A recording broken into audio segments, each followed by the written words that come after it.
خلق الإنسان وكرم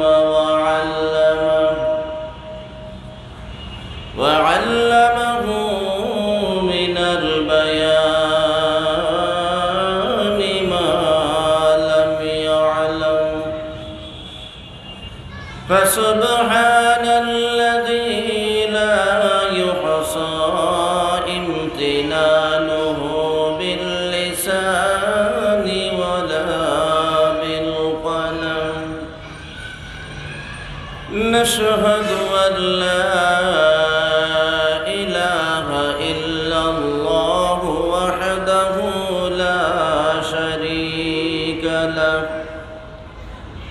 لا شريك له ولا وزير له ولا نذير له ولا مشير له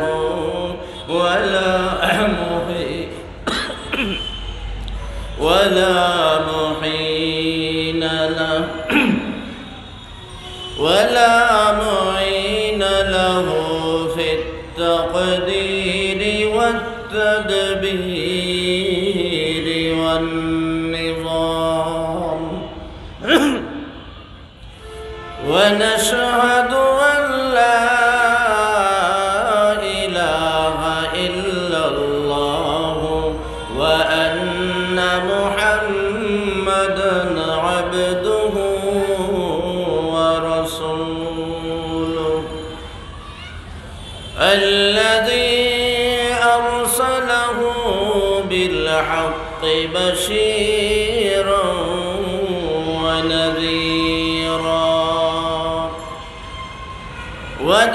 وداعيا إلى الله بإذنه وسراجا منيرا فقد قال الله تبارك وتعالى في كلامه المجيد والفرقانه الحميد সবাই আমার সাথে পড়ুন أعوذ بالله من الشيطان الرجيم بسم الله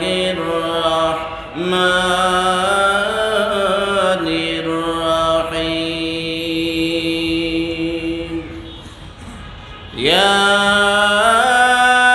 أيها الذين آمنوا اتقوا الله وقولوا قولا سديدا يصلح لكم أعمالكم ويغفر لكم ذنوبكم ومن يطع الله ورسوله فقد فاز فوزا عظيما صدق الله مولانا العظيم وقال صاحب القرآن صلى الله عليه وسلم لا يؤمن أحدكم حتى يكون هواه تبعا لما جئت به وصدق رسوله النبي الكريم ونحن على ذلك من الشاهدين والشاكرين والحمد لله رب العالمين दिल में तो आता है समझ में नहीं आता दिल में तो आता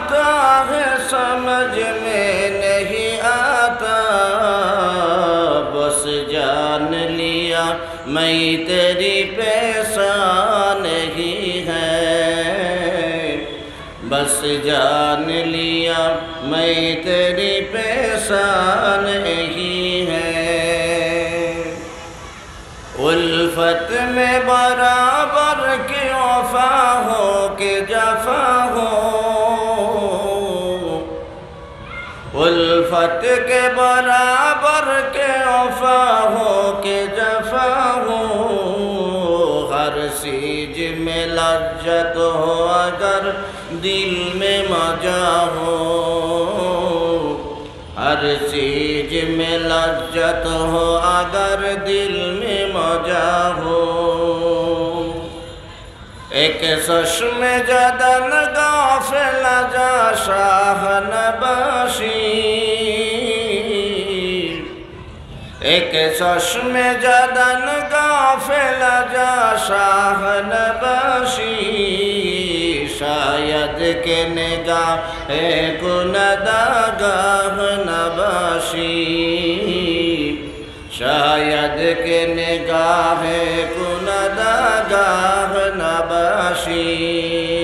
لا الہ الا اللہ، لا الہ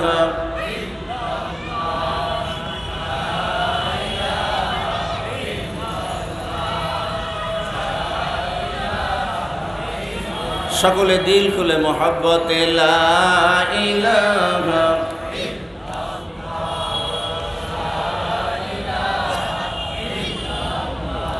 লা ইলাহা ইল্লাল্লাহ, লা ইলাহা ইল্লাল্লাহ, লা ইলাহা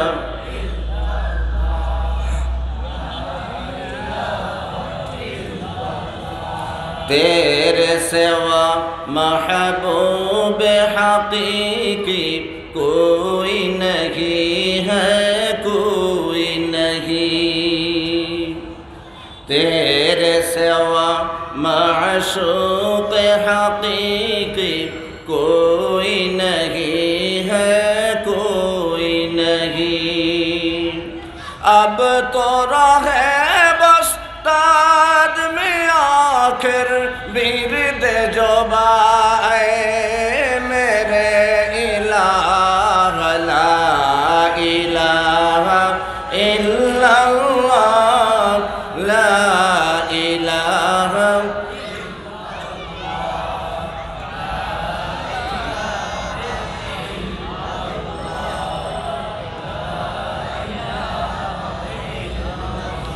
نفس و شیطان دونوں میں مل کر ہے کیا ہے مجھ کو تباہ، اے میرے مولا میرے رحم کر، چاہتا ہوں میں تجھ سے پناہ، چاہتا ہوں میں تجھ سے پناہ، ہلکے سے نکلے سانس کی بدلے، ہلکے سے نکلے سانس کی بدلے، ذکر تیرا ہے یا الہ، لا الہ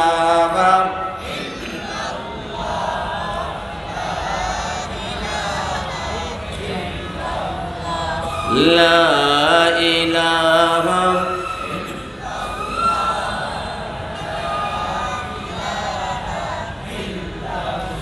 معشوقوں کا جو نشانہ سب تمہارا پاس ہے، سب تمہارا پاس ہے، اس لیے عاشق ہوا میں تو میرا معشوق ہے، تو میرا معشوق ہے، ہر وقت میں میرے جباں پر، ہر وقت میں میرے جباں پر पर जिक्र तेरा है या इलाह ला इलाहा इल्लल्लाह ला इलाहा ला इलाहा ला इलाहा ইল্লাল্লাহু মুহাম্মাদুর রাসূলুল্লাহ। সকলে দিল খুলে মহব্বতে বলি সাল্লাল্লাহু আলাইহি ওয়াসাল্লাম।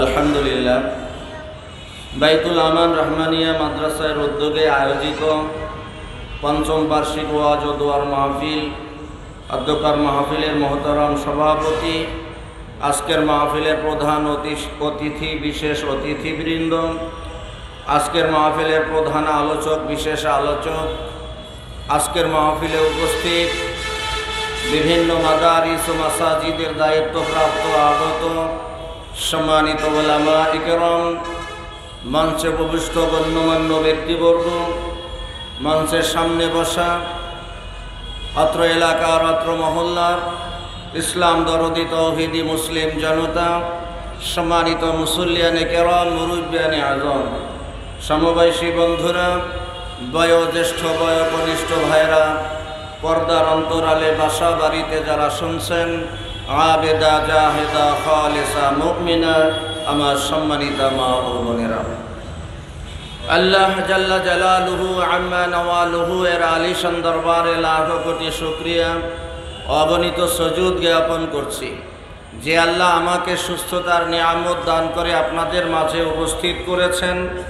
আর আপনাদেরকে যে সময়, যেই মুহূর্তে অসংখ্য মানুষ নানাবিধ জটিল কঠিন রোগে আক্রান্ত হয়ে কেউ বা হাসপাতালে, কেউ বা বাড়িতে দুর্বিষহ জীবন যাপন করছে, আবার অসংখ্য মানুষ বাসা বাড়িতে, চায়ের দোকানে, বিভিন্ন জায়গায় বসে অনবরত অবিরত আমল নামায় পাপ লিপিবদ্ধ করাচ্ছে, এমন এক কঠিন মুহূর্তে আল্লাহ রাব্বুল আলামিন ওই অনাকাঙ্ক্ষিত দুর্ঘটনা, অ্যাক্সিডেন্ট, বিপদ আপদ, বালা মুসিবত, অসুখ বিসুখ থেকে হেফাজত করে, পাপাচার অনাচার দুরাচার থেকে মুক্ত করে পৃথিবীর সর্বোত্তম জায়গা, সর্বোত্তম মজলিস জালিসুর রহমান বেহেশতের বাগান, কোরআন হাদিসের আলোচনার মজলিসে বসিয়ে রেখে নামায় আমলে অসংখ্য অগণিত নেক লিপিবদ্ধ করাবার তৌফিক যে মহান মালিক দান করলেন, সেই মহান মালিকের দরবারে শুকরিয়াতান দিল থেকে মহব্বতে, হৃদয়ের সবটুকুন আবেগ আর ভালোবাসাকে উজাড় করে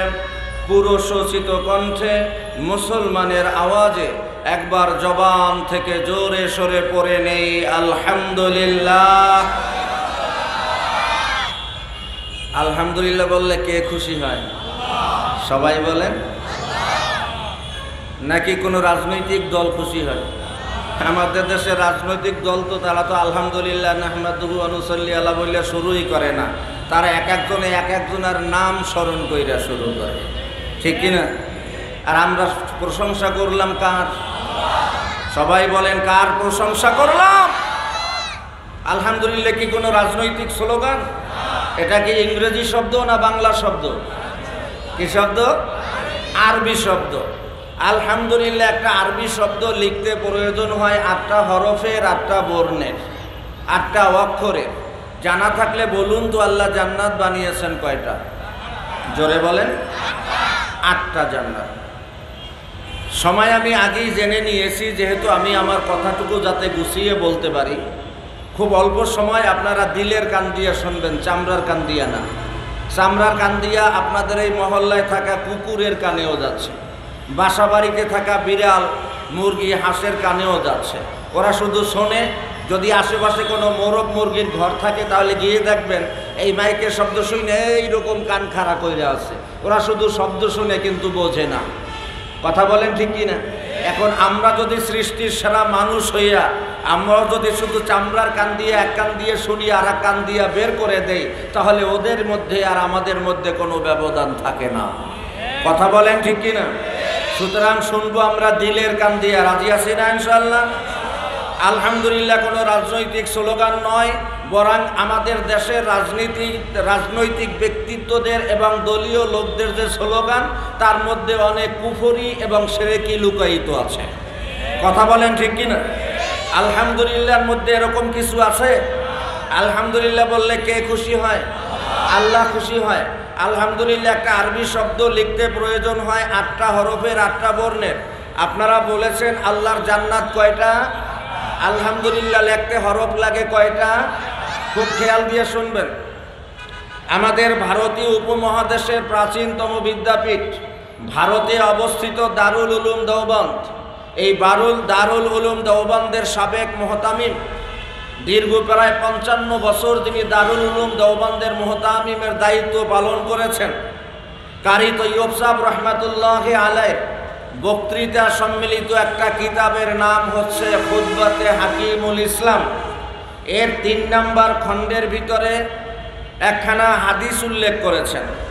একই হাদিস খানা মাওলানা জাকারিয়া সাহানপুরি রহমাতুল্লাহি আলাইহি ফাজায়েলে জিকির নামক কিতাবের মধ্যে এনেছেন। একই হাদিস খানা মাওলানা কারামত আলী সাহেব জৈনপুরি রহমাতুল্লাহি আলাইহির সুযোগ্য সন্তান হাফেজ আব্দুল আউয়াল রহমাতুল্লাহি আলাইহির লিখিত ফাজায়েলে বিসমিল্লাহ নামক কিতাবের মধ্যে এনেছেন। একই হাদিস খানা মাওলানা শামসুল হক আফগানি রহমাতুল্লাহি আলাইহি তার লিখিত উলুমুল কোরআন নামক কিতাবের মধ্যে এনেছেন। কোনো আল্লাহর বান্দা, কোনো আল্লাহর বান্দি ন্যাক কামাই করার উত্তম পরিবেশে বসতে পারার কারণে আমল নামায় যে অনবরত নেকি লেখা হচ্ছে। অনেক মানুষ চায়ের দোকানে বসে এখন কেউ খেলার সামনে, কেউ সিনেমার সামনে, কেউ নাচ গানের সামনে বসে আছে। কথা বলেন ঠিক কিনা? আল্লাহ ও সব থেকে আপনাদেরকে হেফাজত করে এই যে জান্নাতের বাগানে বসিয়ে রেখেছেন। আর নিঃশ্বাসে নিঃশ্বাসে হজরতে সুলাইমান পয়গম্বরের তক্তে ব্যবহৃত সমুদায় স্বর্ণ আল্লাহর রাস্তায় দান করার সওয়াব আপনার আমল নামায় নিঃশ্বাসে নিঃশ্বাসে লিখতেছেন। এই জন্য যদি আপনি শুকরিয়া তান, শুধুমাত্র একবার আলহামদুলিল্লাহ বলেন, তাহলে ওই উল্লেখিত 4 কিতাবের মধ্যে হাদিসখানা এসেছে আল্লাহ শুকর গুজারি বান্দা বান্দির উপরে রাজি আর খুশি হয়ে আল্লাহ রফুরন্ত নিয়ামতে পরিপূর্ণ 8টা জান্নাতের দরওয়াজাই বান্দার জন্য খুলে দেয়। আপনাকে এত বড় একটা ফজিলতের হাদিস শুনে সুবহানাল্লাহর আওয়াজ শুনে মনে হয় বিগত 3 দিনে খানা দানাই খান নাই। সুবহানাল্লাহ বললে মনে হয় গুনাহ হয়। হ্যাঁ, সরকারি দল বিরোধী দল বেজার হয়। হ্যাঁ, সুবহানাল্লাহ বললে কে খুশি হয়? আল্লাহর মহানত্ব বিশালত্বের কথা শুনে তো সুবহানাল্লাহই বলবেন। কি বলবেন? এ ভাই, সুবহানাল্লাহ সত্য একটা শব্দ, কিন্তু এই শব্দের মধ্যেও লুকায়িত রয়েছে অগণিত নেক। বলবেন হুজুর কত নেক লুকায়িত রয়েছে আমি জানি না, আমার পয়গম্বরও বলেন নাই। তবে পয়গম্বর একটা সীমা রেখা দিয়েছেন, মোটামুটি একটা ধারণা দিয়েছেন। মিশকাত শরীফের ভিতরে, হাদিসের কিতাব মিশকাত শরীফের ভিতরে একখানা হাদিস আছে। জান্নাতের ভিতরে আল্লাহ রাব্বুল আলামিন বান্দা যখন একবার সুবহানাল্লাহ বলে, সাথে সাথে জান্নাতের মধ্যে একটা গাছ লাগানো হয়, যে গাছটার নামই হলো সুবহানাল্লাহর গাছ। সুবহানাল্লাহ। আপনারা কি দেখতেছেন? আমি আপনাদেরকে একটা কথা বলি, প্লিজ ডোন্ট মাইন্ড, কেউ কিছু মনে করবেন না। কোরআন হাদিসের আলোচনা যখন হয়, ওয়া ইযা কুরিয়াল কোরআনু ফাসতামিউ ওয়া আনসিতু লাআল্লাকুম ইন্নাকুম তুরহামুন। যখন আপনাদের সামনে কোরআনের তেলাওয়াত হবে, কোরআনের আলোচনা হবে, ওয়াজ মাহফিল হবে, ডাইনে বামে সামনে পিছনে ঘোরাঘুরি করা যাবে না। কারণ আল্লাহ নিজে নির্দেশ দিয়েছেন, তোমাদের সামনে যখন কোরআনের তেলাওয়াত হয়, তোমাদের সামনে যখন কোরআনের আলোচনা হয়, তোমাদের সামনে যখন কোরআনের তাফসির হয়, তখন তোমরা নীরবতার সাথে ধৈর্য সহকারে কায়ে মনোবাক্যে তোমরা সে আলোচনা তেলাওয়াত শোনো। যদি তোমরা তেলাওয়াত দৃঢ়তার সাথে, ইয়াকিনের সাথে, নীরবতার সাথে যদি তোমরা শোনো, তাহলে আল্লাহ বলেন লাআল্লাকুম, উলামায়ে মুফাসসিরিনগণ বলেন লাআল্লাকুম আই ইন্নাকুম, নিশ্চয়ই তোমরা আল্লাহর রহমত প্রাপ্ত হবে। সুবহানাল্লাহ। তাহলে আপনারা আল্লাহর রহমত পাইতে আসছেন নাকি বদদুয়া পাইতে আসছেন? আল্লাহর রহমতের জন্য আসছেন না? তাইলে টক্কনাথের মতো বরিশাইয়া ভাষায় কয় টক্কনাথ। টক্কনাথ চিনেন? টক্কনাথের মতো খালি এরকম মাথা ঘুরাইয়েন না, বক্তার দিকে তাকাইয়ে থাকবেন, সোয়াবের নিয়তে দিলের কান দিয়ে শুনবেন, দেখবেন প্রত্যেকটা কথা আপনার দিলের ভিতরে গিয়ে আসর কাটবে। কথা বলেন ঠিক কিনা? दिल की गहराई से जब, दिल की गहराई से जब उनका नाम लेता हूँ मैं, सुनती थी मेरे कदमों को बखरे की कुल कायनात, सुनती थी मेरे कदमों को बखरे की कुल कायनात। अल्लाहु अकबर बोले। ए भाई আপনি যদি দিল থেকে, দিলকে গাহারাই সে, অন্তরের অন্তঃস্থল থেকে আপনি যদি একবার সুবহানাল্লাহ, আলহামদুলিল্লাহ, আল্লাহু আকবার, লা ইলাহা ইল্লাল্লাহ বলেন, এ ভাই আপনার ওই ডাকের সাথে পর নাই, পাখা নাই। দিলকে গাহারাই সে জব উনকা নাম লেতা হো মাই, অন্তরের অন্তঃস্থল থেকে আপনি যখন একবার আল্লাহকে আল্লাহ বলে ডাক দিবেন, ওই নামের সাথে পর নাই, পাখা নাই, কিন্তু আপনার আওয়াজটা চলে যাবে ডাইরেক্ট আল্লাহর আরশে। ডাকের মতো ডাক দিতে পারলে এক ডাকে আল্লাহ আপনারে ওলি বানাইয়াও নিতে পারে, আর আল্লাহ তাআলা গোটা দুনিয়ার মাখলুককে আপনার কদমে গোলামে পরিণত করে দিতে পারে। কথা বলেন ঠিক কিনা? সুতরাং আমার ভাইয়েরা দিল দিয়ে শোনেন, একবার সুবহানাল্লাহ বললে কি হয়? মিশকাত শরীফের হাদিস, বান্দা যখন একবার সুবহানাল্লাহ বলে, আমার দিকে তাকান, বান্দা যখন একবার সুবহানাল্লাহ বলে, জান্নাতের মধ্যে একটা গাছ লাগানো হয়, জান্নাতের ভিতরে একটা গাছ লাগানো হয়। সুবহানাল্লাহ বলে। ও ভাই, এই যে কয়বার বললেন সুবহানাল্লাহ, প্রত্যেকবার সুবহানাল্লাহ যদি অন্তর থেকে বলে থাকেন, মহব্বতে বলে থাকেন, আপনার আমল নামায় একটা একটা করে গাছ জান্নাতে লাগানো হয়েছে, যে গাছের নাম হলো সুবহানাল্লাহর গাছ। এখন সাহাবীরাও যেমনি ভাবে রসুলকে প্রশ্ন করেছিল, আপনারাও আমাকে প্রশ্ন করেন, কিন্তু আপনাদের করার দরকার নাই, আমি প্রশ্ন করি, আমি উত্তর দেই। এখন যদি আপনারা প্রশ্ন করেন, হুজুর এই সুবহানাল্লাহ বললাম, জান্নাতের মধ্যে গাছ লাগানো হলো, এই গাছ দিয়ে আমাদের লাভ কি? পয়গম্বর বলে, ও সাহাবীরা তোমরা জানো যে গাছটা জান্নাতের মধ্যে লাগানো হয়, ওই গাছটা এত বড় যে যার ছায়াটা দৌড়াইতে ফুটন্ত তকবকে তরতাজা একটা জুয়ান ঘোড়ার 400 অথবা 500 বছর সময় লাগবে। এখন আপনারা আবার প্রশ্ন করতে পারেন, হুজুর এত বড় ছায়াদার বৃক্ষ দিয়ে আমাদের লাভ কি? পয়গম্বর বলে, ও সাহাবীরা শোনো, যেই গাছের ছায়াটা দৌড়াইতেন 400 অথবা 500 বছর একটা জুয়ান ঘোড়ার সময় লাগবে, বলো তো ওই গাছে কত পাতা থাকবে? সাহাবীরা বলে, আল্লাহু আলাম, আল্লাহই ভালো জানেন। পয়গম্বর বলে, তুমি যদি মহব্বতে দিল থেকে একবার আল্লাহর মহানত্ব কুদরতের কথা শুনে, বিশালত্বের কথা শুনে তুমি যদি একবার সুবহানাল্লাহ বলো, তাহলে ওই যে অগণিত পাতা থাকবে, প্রত্যেকটা পাতায় পাতায় একজন করে ফেরেশতা আল্লাহ তৈরি করবেন, অগণিত ফেরেশতারা এই যে আপনি সুবহানাল্লাহ বললেন, আপনার জন্য কিয়ামত পর্যন্ত আল্লাহর কাছে ক্ষমা প্রার্থনা করতে থাকবে। আরো জোরে সুবহানাল্লাহ। তাহলে সুবহানাল্লাহ বলার জন্য আপনাকে গুস্তুস দেওয়া লাগবে নাকি? হ্যাঁ, একটু জবানটা খোলা রাখেন। রাজি আছেন ইনশাআল্লাহ? সবাই বলেন ইনশাআল্লাহ। আমার ভাইরা, আমি ভূমিকায় কোনো কথা বলবো না, শুধু দুইটা কথা বলবো। আপনারা এখানে যারা এসেছেন বসেছেন আমাকে একটু আওয়াজ দিয়ে বলবেন, আপনারা কি বক্তার বাপদাদার কথা শুনতে আসছেন নাকি কোরআনের কথা? সবাই বলেন কোরআনের কথা শুনতে আসছেন। তাহলে আপনাকে আগে জানতে হবে কোরআন কি। কোরআন কি এটা আপনাকে আগে জানতে হবে। কোরআন কয়টা অক্ষর, কয়টা শব্দ, কয়টা লাইনের নাম কোরআন না। কোরআন হলো মুসলমানদের কনস্টিটিউশন, কোরআন হচ্ছে মুসলমানদের সংবিধান। এ ভাই, ভারাক্রান্ত হৃদয় নিয়ে আমাকে বলতে হচ্ছে আজকে আমরা মুসলমানরা কোরআনের ব্যাপারে উদাসীন।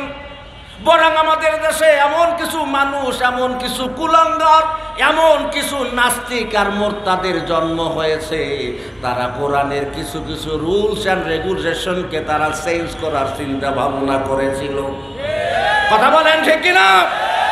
অথচ কোরআন হলো চিরন্তন, জীবন্ত, শাশ্বত মুআজিজা।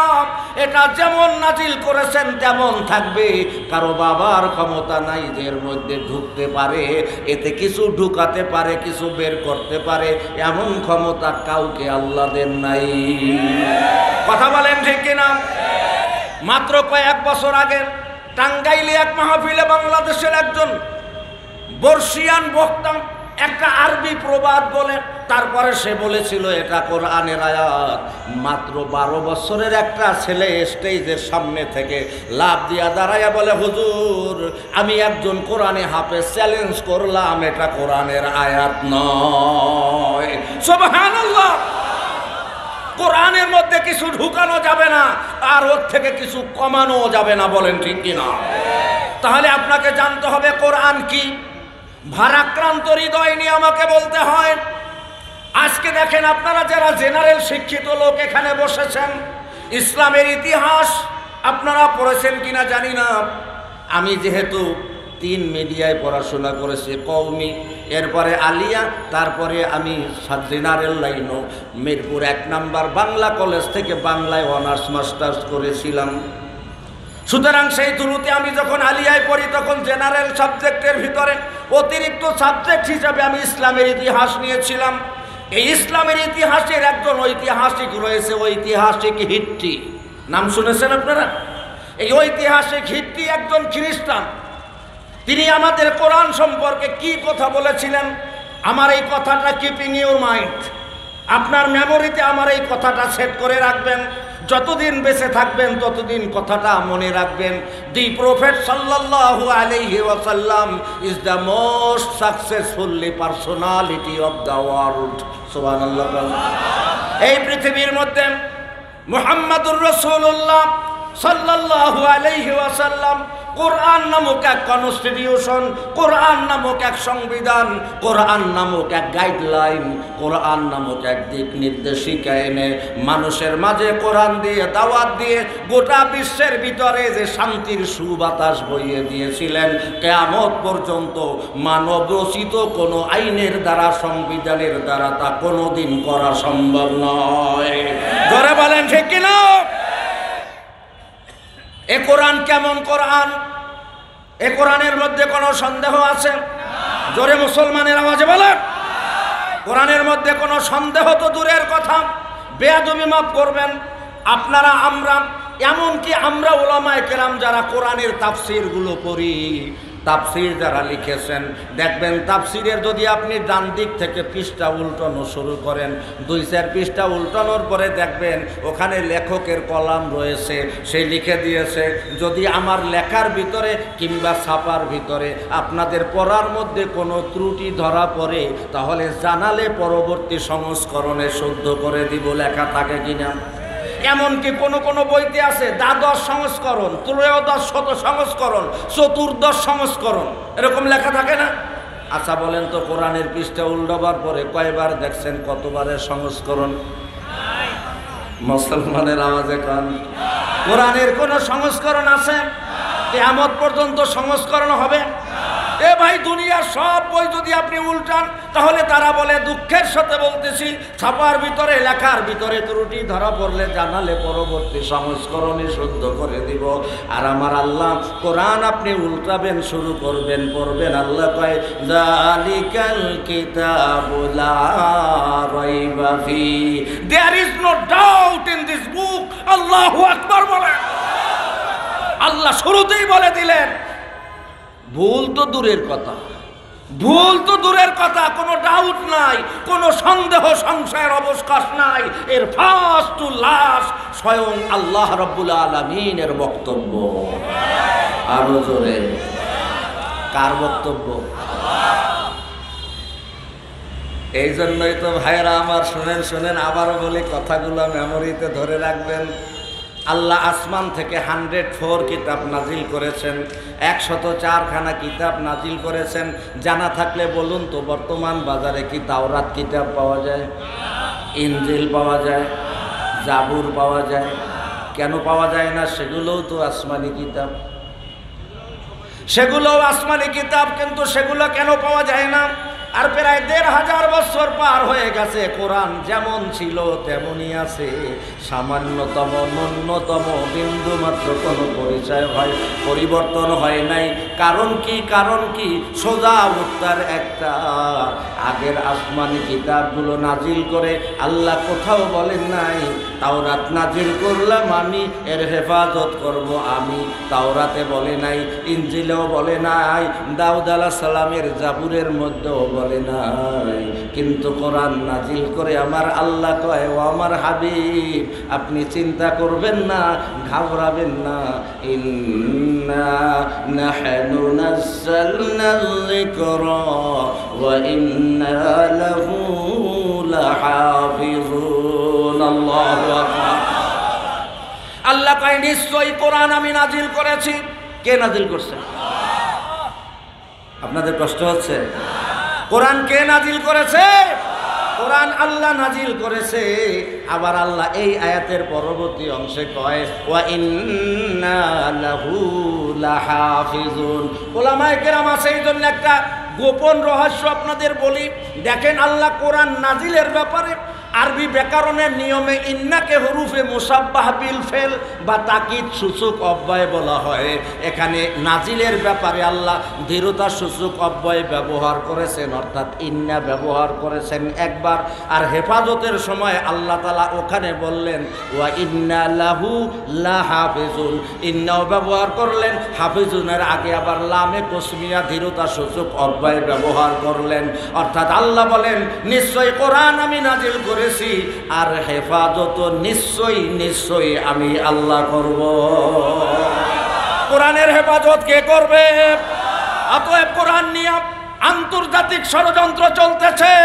কোরআনের বাতিকে নিভিয়ে দেওয়ার জন্য আভ্যন্তরীণ আন্তর্জাতিক সকল ষড়যন্ত্র মুছে যাবে, ধুয়ে মুছে সাফ হয়ে যাবে। কোরআনের লেলিহান, কোরআনের বাতি লেলিহান আকারে আলো ছড়িয়ে গোটা দুনিয়ায় চলতে থাকবে। কথা বলেন ঠিক কিনা?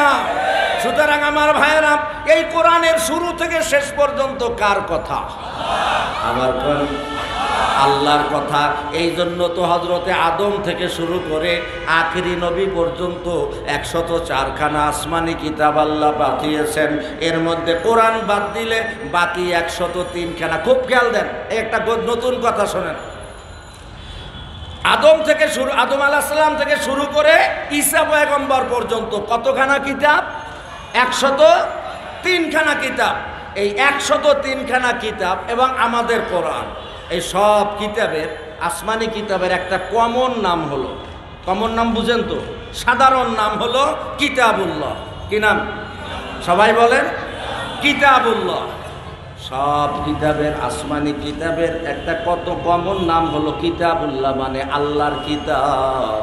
কিন্তু আপনার আমার কাছে থাকা ওই যে আসমানি কিতাব কোরআন, এই কোরআনের একটা আলাদা নাম আছে, যা অন্য কোনো আসমানি কিতাবকে আল্লাহ দেন নাই।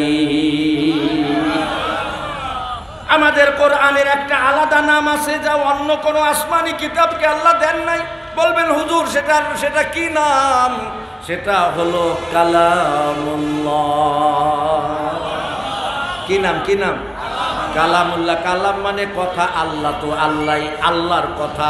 এই জন্যই তো কবি বলেছেন তুমসাকুই হামদম, তুমসাকুই হামদম কুই দম সাজনে কি হ্যায়, बाती तो है हरदम मगर आवाज नहीं है, बाती तो है हरदम मगर आवाज नहीं है। কোনো ব্যক্তি যদি আল্লাহর সাথে কথা বলতে চায়, বলতে চান না? হ্যাঁ, হযরতে মূসা পয়গম্বর আল্লাহর সাথে কথা বলতে বলতে আল্লাহর কথা শুনে আল্লাহর প্রেমে এমন ভাবে পড়ছে, আল্লাহ তোমার কথা এত মধুর, না জানি তুমি দেখতে আরো কত মধুর। ঠিক না? আমাদের বর্তমান যুগে ইয়ং জেনারেশন এরা অনলাইনে তো হুমড়ি খাইয়ে থাকে, কথা বলেন ঠিকই না? এই অনলাইনে হুমড়ি খাইয়ে থাকে। ইমো আছে, হোয়াটসঅ্যাপ আছে, তারপর কি বলে টেলিগ্রাম আছে, এরপরে ফেসবুক, টুইটার, কত কিছু আছে। সব কিছুর মধ্যে কত ফ্রেন্ড আছে। হঠাৎ করে দেখা যায় একজন গার্লফ্রেন্ড পাইয়ে গেছে, মানে ফেসবুক ফ্রেন্ড। ফেসবুক ফ্রেন্ডের সাথে কথাবার্তা বলতেছে। প্রথম হয় চ্যাটিং, এরপরে হয় অডিও ফিটিং। কথা কার না কা? আমরা বুঝি কিছু। প্রথম হয় চ্যাটিং, মানে লেখে লেখে কথা কয়। এরপরে এক পর্যায়ে যখন দুইজনারই ভালো লাগে, এবারে কয় তাহলে কল দাও। এখন অডিওতে কথা বলে, কথা শুনতে শুনতে এক পর্যায়ে ছেলে কয় তোমার কণ্ঠ এত সুন্দর, না জানি তুমি দেখতে আরো কত সুন্দর। এরপরে সামনে যাই দেয় আলকাতরার মতো সুন্দর। কথা কান ঠিক কিনা? সুতরাং আমার ভাইরা, হযরতে মূসা পয়গম্বর আল্লাহর সাথে কথা বলতে বলতে আল্লাহর কথার প্রেমে এমন ভাবে পাগল হয়ে গেল। রব্বি আরনি আনজুর ইলাইক, ও আল্লাহ দেখা দেন, আপনারে দেখতে চাই। আল্লাহ কইলাম তারানি, কশিন কালেও আমারে দেখতে পারবি না। এ কথা বলতে গেলে আমার মূল আলোচনা হারিয়ে যাবে। শুধু বলতে চাই, আপনারা তো আল্লাহর সাথে কথা বলতে চান, বলেন ঠিক কিনা? আল্লাহর সাথে যদি কথা বলতে চান তাহলে সকাল সন্ধ্যা আল্লাহর কোরআন খুলে খুলে পড়া শুরু করে দেন। তুমসা কুই হামদম কুই দম সাজনে কি হ্যায়, বাতি তো হয় হরদম মগর আওয়াজ নেহি হ্যায়। আপনি চুপি চুপি আওয়াজে আল্লাহর কোরআন তেলাওয়াত করতে থাকেন। যেহেতু কথাগুলো আল্লাহ, এই জন্য কোরআন পড়লে কার সাথে কথা হয়? সকলে বলে। এই জন্য ভাইরা আমার, আল্লাহর সাথে এক এক সময় এক একভাবে কথা বলবেন। ফজরের নামাজ পড়ে সূরা ইয়াসিন দিয়ে আল্লাহর সাথে কথা বলবেন। জোহরের নামাজ পড়ে সূরা রহমান পড়ে আল্লাহর সাথে কথা বলবেন। মাগরিবের নামাজ পড়ে সূরা ওয়াকিয়া দিয়ে আল্লাহর সাথে কথা বলবেন। এশার নামাজ পড়ে সূরা মুলক দিয়ে আল্লাহর সাথে কথা বলবেন। রাজি আছেন না ইনশাআল্লাহ? তো আমার ভাইয়েরা, বলতেছিলাম যেই কোরআনের মধ্যে কোনো সন্দেহ নাই যে কোরআন আসমানি কিতাবের সব কিতাবের সেরা কিতাব, ঠিক কিনা? আমি বলছিলাম দুইটা কথা বলে আমার তেলাওয়াতকৃত আয়াতের কথা বলবো। এবারে শেষ কথা শোনেন ও ভাই, আসমানি কিতাবের ভিতরে সবচাইতে দামি কিতাবের নাম কি? সবাই কইতে পারে না। কি নাম? আপনাদের কাছে কোনো দলিল আছে? সবাই আমরা জানি, দলিলের দরকার নাই, সবাই আমরা জানি কোরআন হইল শ্রেষ্ঠ গাইডলাইন। কিন্তু আমার ভাইরা, আপনার দলিল নেন। এই কোরআনের তাফসির লিখেছেন তাফসিরে মাজহারিতে আল্লামা সানাউল্লাহ পানিপথী রহমাতুল্লাহ আলাইহি, সুবহানাল্লাহ। আল্লামা সানাউল্লাহ পানিপথী রহমাতুল্লাহ আলাইহি কোরআন শরীফের প্রথম সূরা সূরা ফাতিহার তাফসির লিখতে গিয়ে উনি ওনার মুকদ্দমায় শুরুতেই উল্লেখ করেছেন আসমানি কিতাবের দাম, কোরআনের দাম কত। কয় হযরতে আদম থেকে শুরু করে ঈসা পয়গম্বর পর্যন্ত আল্লাহ তাআলা আসমান থেকে যে 103খানা কিতাব নাজিল করেছেন, এই 103খানা কিতাবকে যদি সামারাইজ করা হয়, 103খানা কিতাবের সার সংক্ষেপ যদি বের করা হয়, 103খানা কিতাবের মূল অংশ যদি বের করা হয়, এরপরে তাকে যদি এক পাল্লায় রেখে দেওয়া হয়, আর আমাদের কোরআনের প্রথম সূরা সূরা ফাতিহাকে এক পাল্লায় রেখে দেওয়া হয়, তাহলে ওই 103 খানা কিতাবের চাইতে আমাদের কোরআনের সূরা ফাতিহার ওজন বেশি হয়ে যাবে। আর ওজনে সুবহানাল্লাহ। সুতরাং আমাদের কোরআন সবচাইতে দামি গাইডলাইন। হ্যাঁ, فمن تبع هداي فلا خوف عليهم ولا هم يحزنون।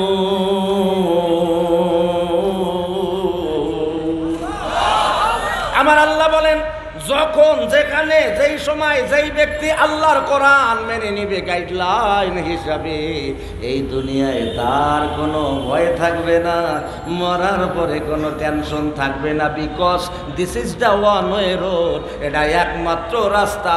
হাঁটা শুরু করবেন তো আপনার মঞ্জিল শেষ হবে গিয়ে জান্নাতুল ফেরদাউস। সুবহানাল্লাহ, সুবহান। সুতরাং আমার ভাইরা, আসুন, এই কোরআন এমনই এক গাইডলাইন। আরে ভাই, আজকে দেখেন আমাদের দেশে, আপনারা বেয়াদবি নেবেন না, মনে কষ্ট নেবেন না, এখনো আমাদের দেশের কিছু মানুষ, তবে খুশির বিষয় আলহামদুলিল্লাহ বলেন একবার, কিছু মানুষ আছে, আবার কিছু মানুষ এমনও রয়েছে এখন বাংলাদেশের ভিভিআইপি পার্সনদের ছেলে মেয়েদেরকেও এখন তারা মাদ্রাসায় ভর্তি করাচ্ছে, ঠিক কিনা? হ্যাঁ, ভিভিআইপি, ভিআইপি না, শুধু ভিভিআইপি, বুঝেন তো, মানে ভেরি ভেরি ইম্পর্টেন্ট পার্সন, এরা এখন তাদের ছেলে মেয়েদেরকে মাদ্রাসায় পড়ায়। কারণ রিসেন্টলি, মাত্র কিছু বছর আগের ঘটনা, জেনারেল শিক্ষিত ভাইরা যারা আছেন, আপনাদের যদি আপনারা জেনে থাকেন আমাকে বলবেন।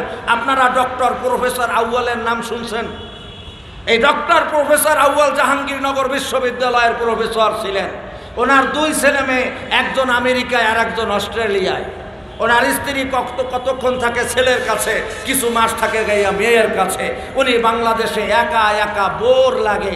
শেষ পর্যন্ত যেই লোকের সাভারে বাড়ি রয়েছে, যেই লোকের বনানীতে বাড়ি রয়েছে, ধানমন্ডিতে বাড়ি রয়েছে, গুলশানে বাড়ি রয়েছে, সেই ব্যক্তি গিয়ে আশ্রয় নিয়েছে বাংলাদেশের জাতীয় বৃদ্ধাশ্রম আগারগাঁওয়ে।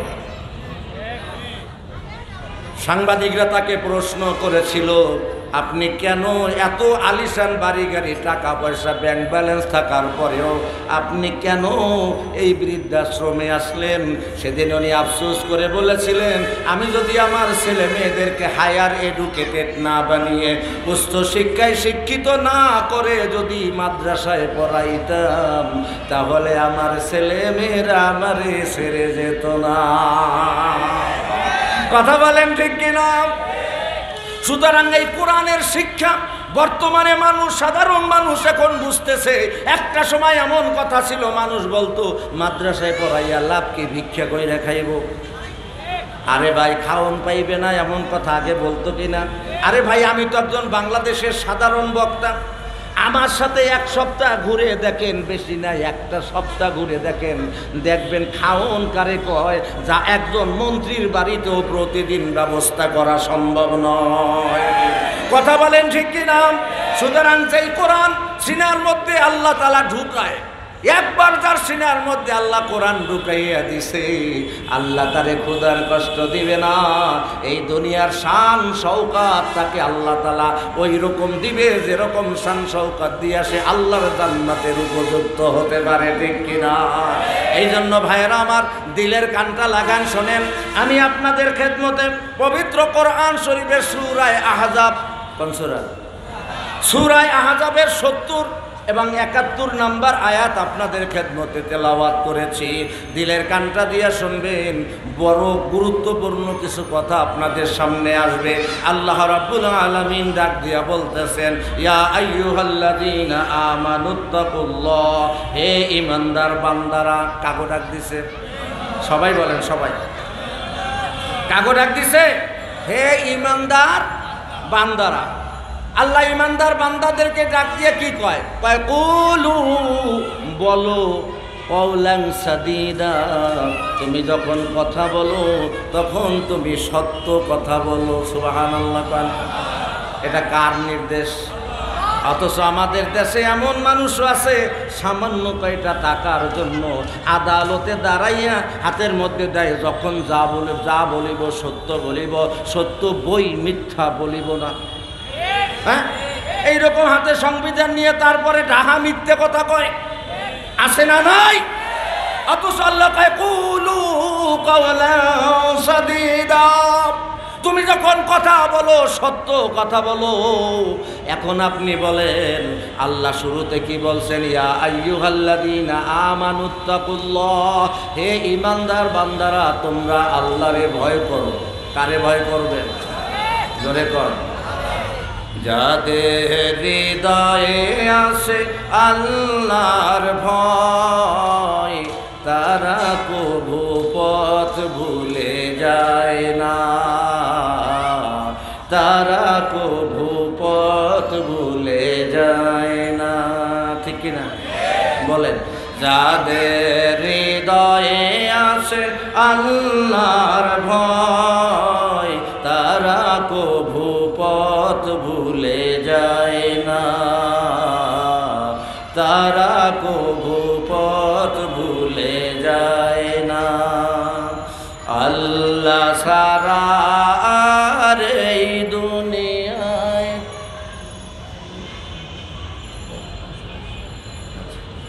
আল্লাহ সারা আর এই দুনিয়ায় কারো কাছে কোনো কিছু যায় না,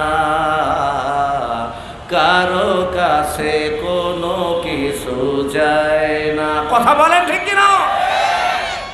যাদের হৃদয়ে আছে আল্লাহর ভয়, তারা কভু পথ ভুলে যায় না,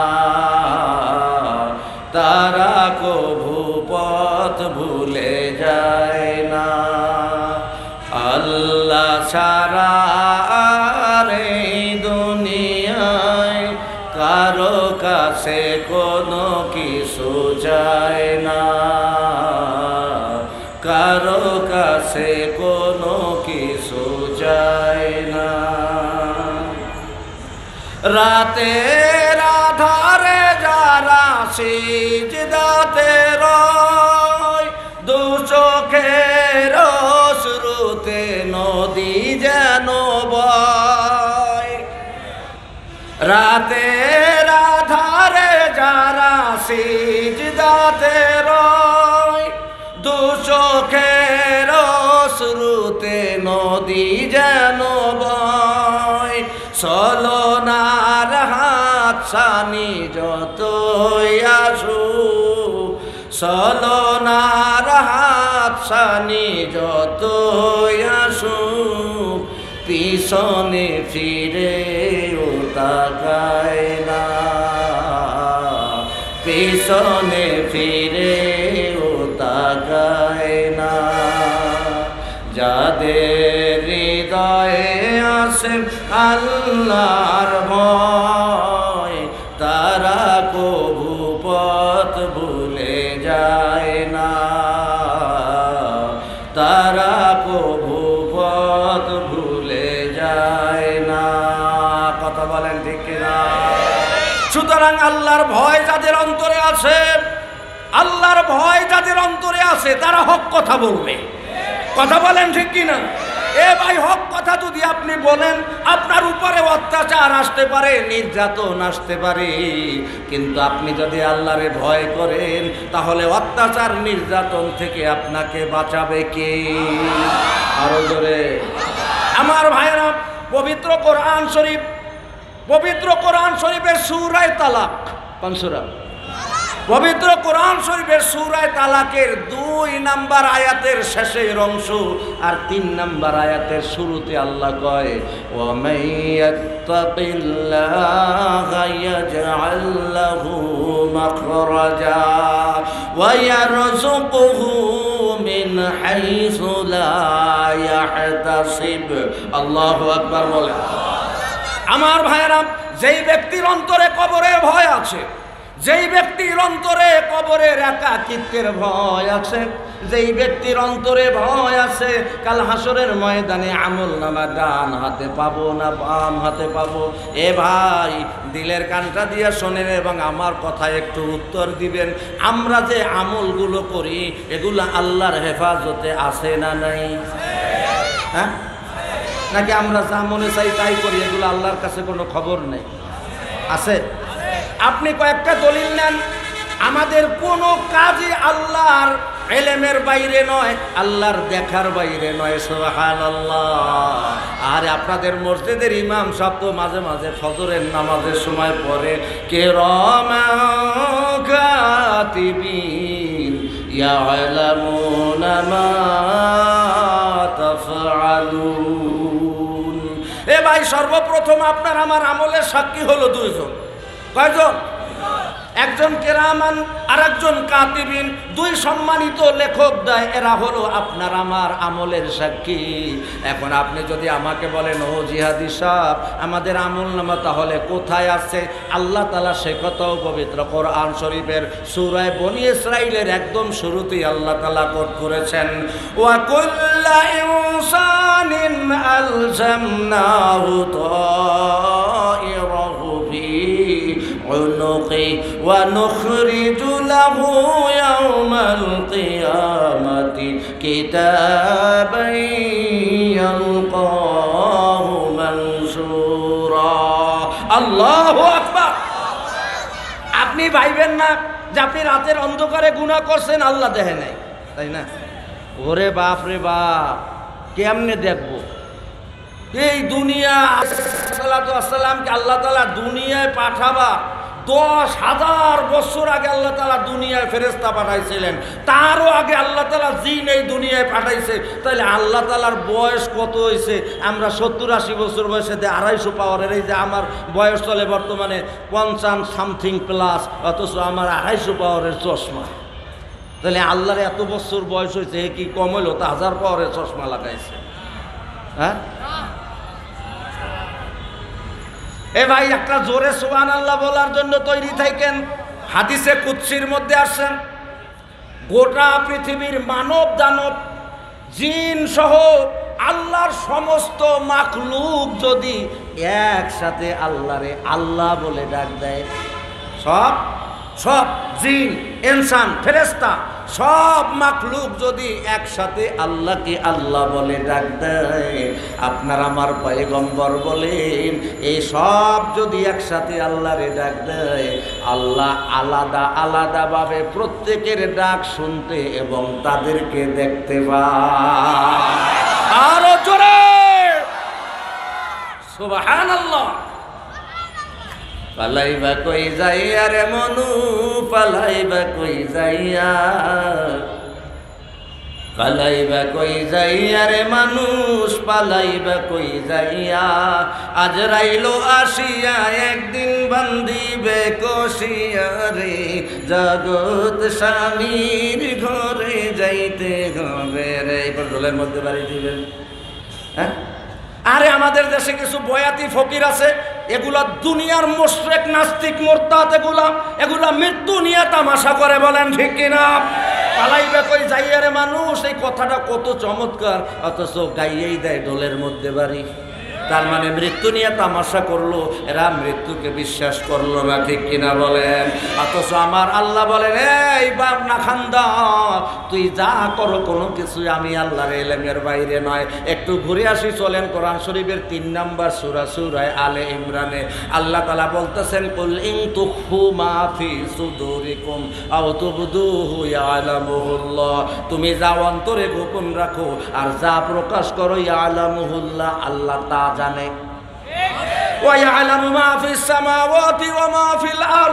এমনকি তোমার অন্তরে আর প্রকাশ যা করো এটুকুই না, আসমান জমিনের যেখানে যা কিছু হয় দেখে কে? তাহলে আপনি আমি যা করতেছি এগুলা আল্লাহর হিসাবের বাইরে নাকি আল্লাহ দেখে? এই জন্য আমার ভাইরা শুনে নেন, কোনো বস্তা পচা গল্প কিচ্ছা কাহিনী বলে আমি আপনাদের মূল্যবান সময় নষ্ট করব না। আপনার আমলনামা তাহলে কোথায় রাখা হয়েছে? আল্লাহ পবিত্র কোরআন শরীফের সূরা বনী ইসরাঈলের 13 নম্বর আয়াতে আল্লাহ তাআলা কোট করেছেন, এ ভাই, ওয়াকুল্লা ইনসানিন আলজামনাহু তাইরাহু ফি উনুকি। এ ভাই, আপনার আমার আমলনামা আল্লাহ তাআলা এই গলার মধ্যে তাবিজের মতো ঝুলাইয়া রাখছে। কোথায় কোথায়? গলার মধ্যে অনুক। অনুক, আইন নুন ওয়াও কফ। অনুক মানে হলো গ্রীবাদেশ, গণ্ডদেশ। গলার ভিতরে আপনার আমার আমলনামা আল্লাহ ঝুলাইয়া রাখছে। কিয়ামতের ময়দানে, হাসরের ময়দানে, ওয়া নুখরিজু লাহু ইয়াউমাল কিয়ামাতি কিতাবান ইয়ালকাহু মানসুরা। হাসরের ময়দানে এইভাবে টান দিয়ে আমলনামাটা আপনার সামনে খোলা অবস্থায় দেওয়া হবে। আপনি আমলনামা খোলা দেখবেন, আমলনামা দেখে আপনি কি বলবেন? আল্লাহ সে কথাও কোরআনে কোট করে দিয়েছেন। আল্লাহ বলবে, পড়, ইকরা, পড়, ইকরা কিতাবাক কাফা বিনাফসিকা আল-ইয়াওমা আলাইকা হাসিবা। আল্লাহু আকবার। পড় পড়, আমলনামা পড়। কাফা বিনাফসিকা আল-ইয়াওমা আলাইকা হাসিবা। তোর আমলনামা কেমন, কিরকম, নেক বেশি না গুনাহ বেশি, পাপ বেশি না সওয়াব বেশি, দেখ দেখ দেখ। এবারে বান্দা আমলনামা দেখে যা বুঝার বুঝে আলাইবে আর কইবে, হরে ওয়াকালু লাউ কুন্না নাসমাউ আও নাআকিলু মা কুন্না ফি আসহাবিস সাঈর। এ ভাই, হাতে ধরে পায়ে পড়ে বলে যাই, মনে করবেন না এই যে আমি আপনাদেরকে বুঝাচ্ছি এটা বুঝি বিফলে যাচ্ছে, এটাও দলিল হচ্ছে। এই যেমন ক্যামেরায় ওয়াজগুলো ভিডিও করা হচ্ছে, 100 বছর পরেও হয়তো এগুলো অনলাইনে থেকে যাবে। আর আপনার আমার যে ভিডিও আল্লাহ করতেছেন ওটা কোনো দিন, এটা 100 বছর পরে না। ভিডিওর মান যদি ভালো হয় 15-20 বছর ভালো দেখা যাবে, এবার আপনি গোলা হয়ে যাইব, ঠিক কিনা? আর আল্লাহর ভিডিও এটা একদম সেই DSLR না, এর চাইতেও ভালো ক্যামেরা দিয়ে আল্লাহ ধইরা রাখতেছে, নষ্ট হবে না। আল্লাহ সামনে দিয়া বলবে, দেখ দেখ দেখ দেখ তোর আমলনামা, দেখ, ইকরা কিতাবাক, পড় তোর আমলনামা, কাফা বিনাফসিকা আল-ইয়াওমা আলাইকা হাসিবা। আজকে তোর হিসাব মিলানোর জন্য তুই নিজেই যথেষ্ট। এখন বান্দা আমলনামা দেখে কান্দে। এই যেমন আমরা আপনাদেরকে বুঝাইতেছি, কেউ মানে কেউ মানে না, ঠিক কিনা? আল্লাহ পবিত্র কোরআন শরীফের সূরায় 29 পারা, কোন পারা? 29 পারা, প্রথম সূরা, সূরায়ে মুলকের 10 নম্বর আয়াতে আল্লাহ তাআলা সে কথাটাও কোট করেছে। যখন দেখবে হায় হায় হায় হায়, ওই দিন তো শুনি নাই, এখন তো দেখি আল্লাহ ফতে, তখন আল্লাহ কইবে অকলু, তারা বলবে, আল্লাহ দেখেন কি চমৎকার বলছেন, অকলু, তারা বলবে লাউ কুন্না নাসমাউ, আহারে ওই দিন যদি জিহাদির কথাগুলো শুনি না সেইগুলো মানতাম। সুবহানাল্লাহ কইবেন না? ওয়াকালু লাউ কুন্না নাসমাউ আও নাআকিলু, ওই দিন যদি কথাগুলো শুনতাম, আও নাআকিলু, এবং তা অনুধাবন করার চেষ্টা করতাম, মানতাম, মা কুন্না ফি আসহাবিস সাঈর, তাহলে আজকে আমরা জাহান্নামের অধিবাসী হইতাম না। আচ্ছা আপনারা বলেন তো, সেদিন আফসোস করলে কি কোনো লাভ হবে? জোরে বলেন, আফসোস করলে কোনো লাভ হবে? আরে আমলনামা দেখা, আরে বাপরে বাপ, তারা আশ্চর্য হয়ে যাবে। আর বলবে, কি বলবে? আবার বলবে পবিত্র কোরআন শরীফের সূরা কাহাফ, কোন সূরা? সূরা কাহাফ। আমি আপনাদেরকে বোঝানোর জন্য সূরা এবং আয়াতের নাম্বারগুলো বলতেছি। আমলনামা দেখে তারা হতবিহ্বল হয়ে যাবে, আফসোস করবে আর বলবে, সূরা কাহাফ 49 নম্বর আয়াত, আল্লাহর কাছে বলবে, তারা আমলনামা দেখে এভাবে তাকাইয়ে থাকবে আর বলবে, মা লিহাযাল কিতাব লা ইউগাদিরু সাগীরাতান ওয়ালা কাবীরাতান ইল্লা আহসাহা। ও আফসোস করবে আর বলবে, বলবে হায় হায় এ কেমন আমল নামা, সূক্ষ্মাতি সূক্ষ্ম একটা ন্যাক একটা গুনাহ আমল নামা থেকে বাদ পড়ে নাই। লা ইউগাদিরু সগীরাতান ওয়ালা কাবীরাতান ইল্লা আহসাহা, হিসাব থেকে ছোট থেকে ছোট, বড় থেকে বড় কোনো কিছুই তো বাদ পড়ে নাই, সবই তো আমল নামায় সংরক্ষিত রয়েছে। এবারে বান্দারা লাস্ট চেষ্টা করবে, লাস্ট সুযোগ চায় না মানুষ বাঁচার জন্য, লাস্ট চেষ্টা করবে। আল্লাহ বুঝি নাই, ভুল করেছি, আল্লাহ তাআলা ছেড়ে দেবেন নাকি সেদিন? আমার দিকে তাকান, ছেড়ে দিবে? আবার চলেন আর একটু সামনে যাই। পবিত্র কোরআন শরীফের সূরা তাহা, কোন সূরা? পবিত্র কোরআন শরীফের সূরা তাহা আয়াত নাম্বার 1, 2, 4। কত হইল? কয় আপনারাও কইলেন 1, 2, 4, এতে কত হয়? আরে আপনারা শহরের মানুষ। 124 124 নম্বর আয়াত সূরা তাহা। আল্লাহ তাআলা বলতেছেন ওয়ামান আ'রাদা আন যিকরি ফাইন্না লাহু মাঈশাতান দানকা, যারা দুনিয়ায় আল্লাহর কথা শোনার পরে, এই যে আমরা বলতেছি, শোনার পরেও যারা মানবে না, আল্লাহর গোলামি করবে না, আল্লাহ কয় মাঈশাতান দানকা, আমি তার জীবন চলার পথকে সংকুচিত করে দিব। কে কে কে বলতেছে? কে? সবাই বলে জীবন সংকুচিত করে দিবে। এর মানে কি? এ ভাই, এই সফরের অজুহাতে, সফরের উসিলায় আল্লাহ তাআলা অনেক কিছু দেখিয়েছেন। এমন অনেক ব্যক্তি আছে প্রচুর টাকা পয়সার মালিক, একাধিক মিল ইন্ডাস্ট্রির মালিক, এই সমস্ত মানুষ সারাদিন ব্যবসা নিয়ে, কর্ম নিয়ে ব্যস্ত থাকে, আছে না নাই? আল্লাহ হাসরের ময়দানে বাস দিব, বরিশাল্লা গিরাওয়ালা বাস। আল্লাহ আগে সাবধান করছে না? কথা বলেন, করে নাই সাবধান? পবিত্র কোরআন শরীফের সূরা মুনাফিকুন, কোন সূরা? সূরা মুনাফিকুন আয়াত নাম্বার 9 আল্লাহ তাআলা স্পষ্টভাবে বলে দিয়েছেন ইয়া আইয়ুহাল্লাযীনা আমানু লা তুলহিকুম, তোমাদেরকে যেন ফিরিয়ে না রাখে, তোমাদেরকে যেন ঘুরাইয়া না দেয়, তোমাদেরকে যেন থামিয়ে না দেয়। কারা? ইয়া আইয়ুহাল্লাযীনা আমানু লা তুলহিকুম আমওয়ালুকুম ওয়ালা আওলাদুকুম, তোমার সম্পদ এবং তোমার সন্তান যেন আমি আল্লাহর স্মরণ থেকে তোমাকে ফিরাইয়া না রাখে। আজকে মানুষ দুই কারণেই আল্লাহর গোলামি থেকে সরে যায়। কথা বলতে হবে, কথা বলতে হবে। দুই কারণে মানুষ আল্লাহর গোলামি থেকে সরে যায়। নাম্বার 1, সন্তানের চিন্তা কইরা, সন্তানরে ভবিষ্যতে কি হবে এই চিন্তা কইরা সন্তানের জন্য আল্লাহর হুকুম ছেড়ে দিয়া সে সারাদিন পরিশ্রম করে।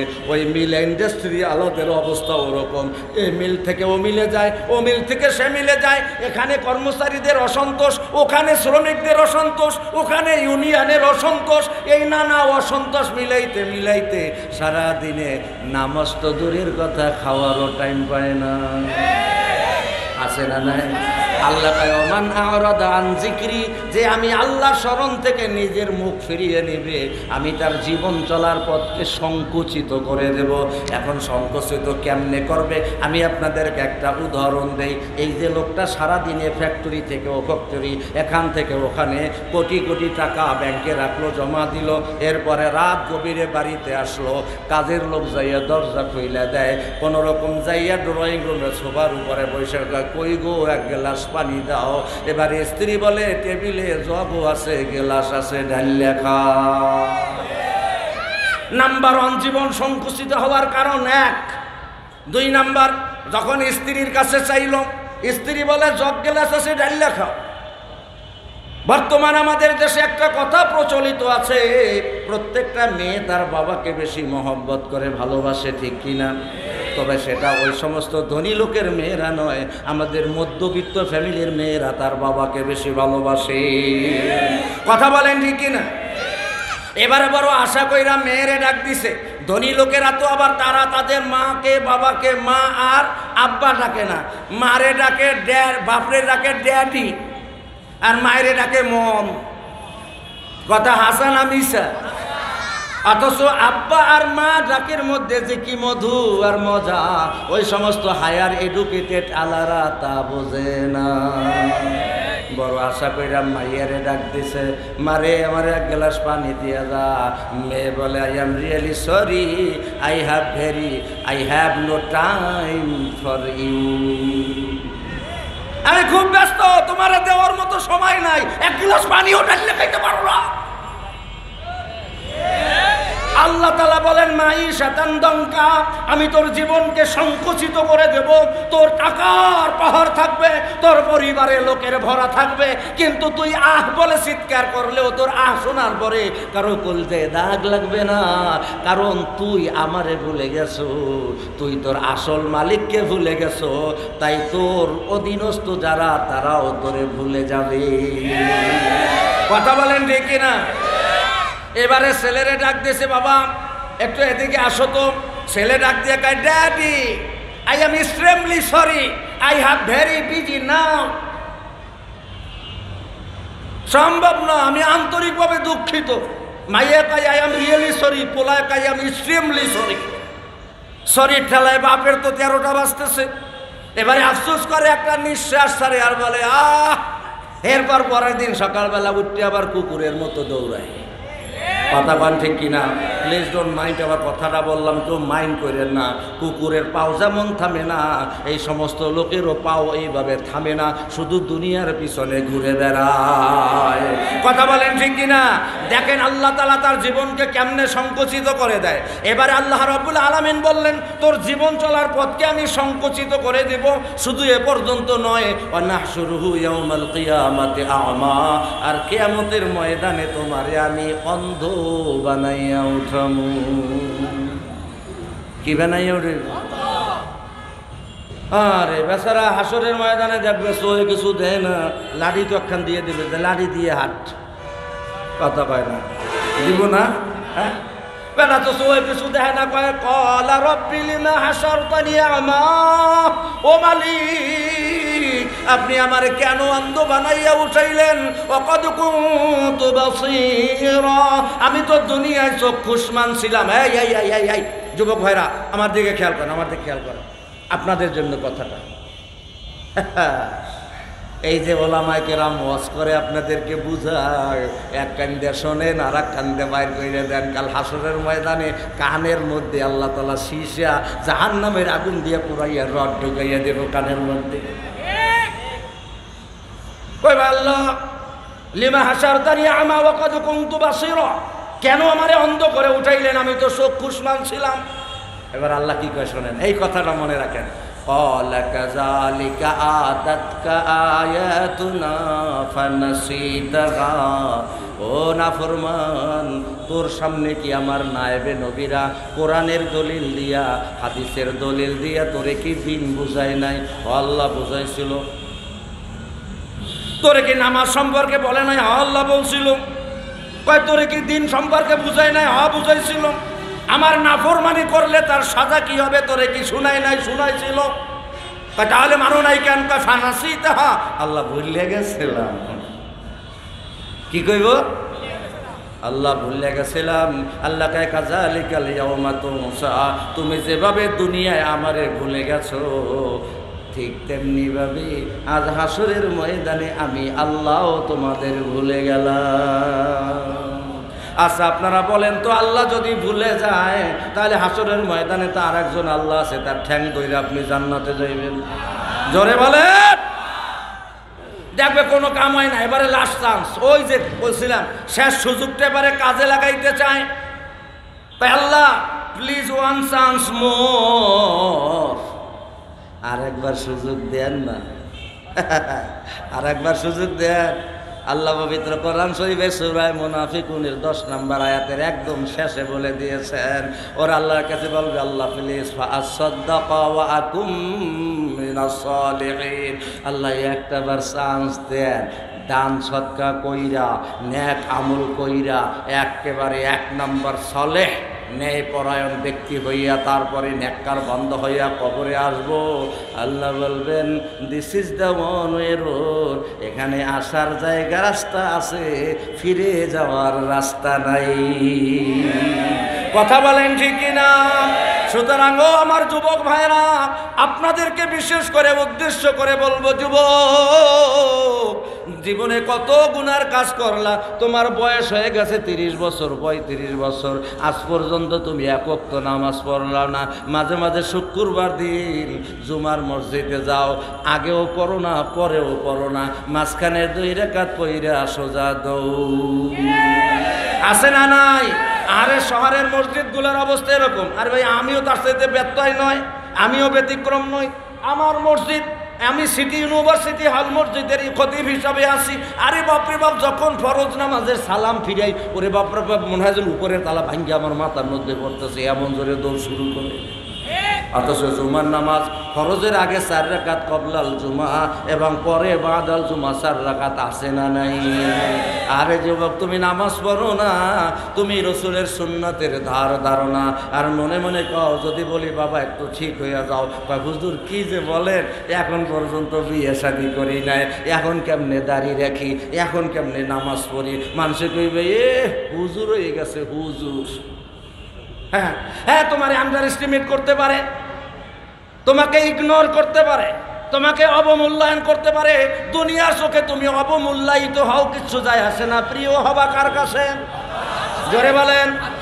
অথচ তুমি তা করো না। ও যুবক, তুমি কি ভাবছো?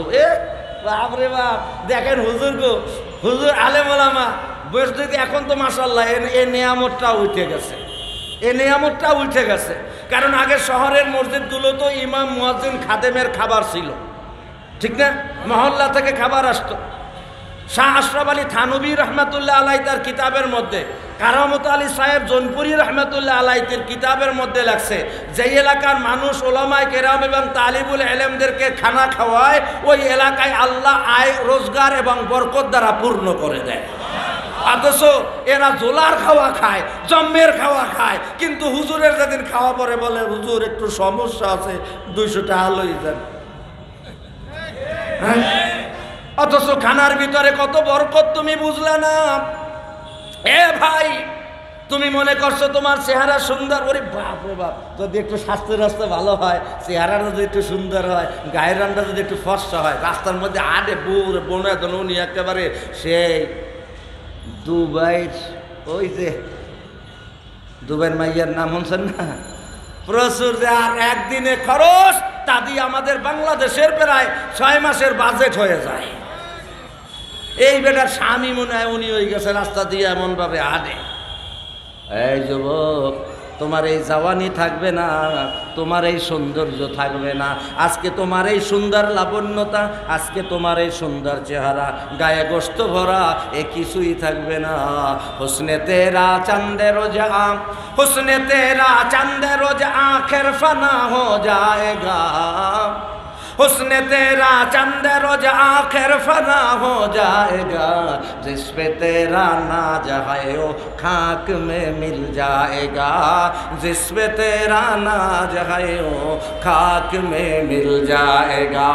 ओ যুবক, তুমি যুবক মানুষ, আমার চাইতেও যদি তুমি বয়সে ছোট হও, তারপরও তোমার পা ধরে বলি রে যুবক, সৌন্দর্যের বড়াই করো না। कैसे कैसे खूबसूरत, कैसे कैसे खूबसूरत रानिया शहजादिया, तन बदन सब गल गया है, शक्ल सूरत क्या हुई। আরে তুমি একটু সুন্দর এই জন্য গর্ব করো, অথচ তুমি জানো না কত খুবসুরত সুন্দর সুন্দরী রাজকুমার রাজকুমারী শাহজাদা শাহজাদি, কত রাজকুমার রাজকুমারী শাহজাদা শাহজাদি এই দুনিয়ায় ছিল, যাদের রূপ নিয়ে, যাদের সৌন্দর্য নিয়ে গল্প লেখা হয়েছে, উপন্যাস লেখা হয়েছে, কবিতা লেখা হয়েছে, নাটক তৈরি হয়েছে, সিনেমা তৈরি হয়েছে। আজকে কোথায় শেকলে সুরাত কেয়া হয়ে, আজকে তার সকল, তার দেহ, তার সুরাত, তার চামড়া, তার গোশত সব মাটির সাথে মিলেমিশে একাকার হয়ে গেছে। কথা বলেন ঠিক কিনা? हुस्ने तेरा चंदे रोज आखिर फना हो जाएगा, তোমার হুসনে সুরত, তোমার সুন্দর চেহারা আখের ফানা হো যায়গা, তোমারে যখন কবরে দিবে তোমার এই সৌন্দর্য ফানা হয়ে যাবে। যেই চেহারা নিয়ে যেই শরীর নিয়ে তুমি গর্ব করো খাক মে মিল যায়গা, তোমার এই সৌন্দর্য একদিন মাটির সাথে মিলেমিশে একাকার হয়ে যাবে। কথা বলেন ঠিক কিনা? সুতরাং আমার ভাইরা, কাল হাসরের ময়দানে যদি তুমি গুনাহ নিয়ে হাজির হয়ে যাও, যদি তুমি গুনাহ নিয়ে হাজির হয়ে যাও, ও ভাই আমি ভারাক্রান্ত হৃদয় নিয়ে এবং এই আশায় আপনাদের হাত জোর অনুরোধ করি, বাবারে মরতে হবে, বেঁচে থাকতে কেউ পারবে না। যদি বেঁচে থাকা যাইতো ক্ষমতা দিয়া, যদি বেঁচে থাকা যাইতো টাকা দিয়া, তাহলে এই দুনিয়ায় বহু মানুষ এমন ছিল, মুসলমানদের কথা বাদ দিলাম, কত কাফের মুশরিক যাদের টাকার পাহাড় রয়েছে তারা টাকা দিয়ে দুনিয়ায় বেঁচে থাকার চেষ্টা করতো, ঠিক কিনা? দুনিয়ায় বেঁচে থাকা যাবে না, এই দুনিয়া থাকার জায়গা না, আপনাকে কবরে যেতেই হবে। কিন্তু ও যুবক, ও কলিজার টুকরা যুবক ভাইরা, কোন সুরত নিয়ে তুমি কবরে যাবা? হ্যাঁ, কোন সুরত নিয়ে তুমি কবরে যাবা? ইহুদি খ্রিস্টান মালাউনের সুরত দইরা তুমি কবরে যাইও না। এ ভাই বলবেন হুজুর, এই আমার দিকে দেখেন, আমাদের দেশে একদল মানুষ আসে, ধুর মোল্লাকে খাইয়ে লই আর কোনো কাম নাই। আরে সুরতের দরকার কি? দেল ভালো তো সব ভালো, কয় না? কথা কয় না? দেহেলের নামাজ বহর নামাজ, বাইরের নামাজ দরকার কি? আছে না নাই? আবার একদল তো পীরই আছে, এলাকায় নামাজ লাগবে না, আমার ভাইয়ে থাও, আমার কাছে মুড়ি দাও, নামাজ লাগবে না, রোজা লাগবে না। পানির নিচে মোহমের বাতি, পানির নিচে মোহমের বাতি, যার তুফানে নেবে না। কত বড় গাঞ্জাখুরি কথা চিন্তা করছেন? আচ্ছা আপনারা কত পানির নিচে কি বাতি জ্বলতে পারে, মোমবাতি? হ্যাঁ, কত বড় গাঞ্জা করি কথা, কয় কেজি গাঞ্জা খাইয়ে উঠতে এইসব কয়। আবার এই যে কিছু আলেহা পড়া মুরব্বী আছে না, গাল কোটরের মধ্যে ঢুকে গেছে, দেখবেন এই মোড়ে মোড়ে চায়ের দোকানে এইরকম ঠ্যাং উঠাইয়া 3 মাথা হইয়া তারপরে লজ্জা শরমের মাথা খাইয়া টিভির দিকে তাকাইয়ে থাকে, পয়সা পয়সা চা খায়, আর সিনেমা শেষ না হওয়া পর্যন্ত ওঠে না। আছে না নাই? এই সমস্ত ভণ্ডগুলো যাদের মরার ভয় নাই, এরা ওই সমস্ত ভণ্ডামি শুরু করে। চিন্তা করছেন? কয় পানির নিচে মোহমের বাতি, ঝড় তুফানে নেবে না। হায়রে বাবার কাছে মুরিদ হইলে, বাবার হাতে বায়াত হইলে, নামাজ রোজা লাগে না।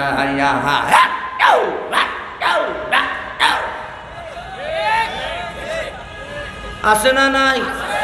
বাবার কাছে মুরিদ হইলে নামাজ রোজা লাগে না, অথচ আল্লাহ তাআলা মায়ে আমার দিকে দেখেন, হাসার জন্য বলি না, পবিত্র কোরআন শরীফের সূরা আনফাল, কোন সূরা? পবিত্র কোরআন শরীফের সূরা আনফাল 2 এবং 3, 2 নম্বর আয়াত 3 নম্বর আয়াতে আল্লাহ তাআলা মুমিনের 5টা কোয়ালিটি বর্ণনা করেছেন, মুমিনের 5টা গুণ বর্ণনা করেছেন।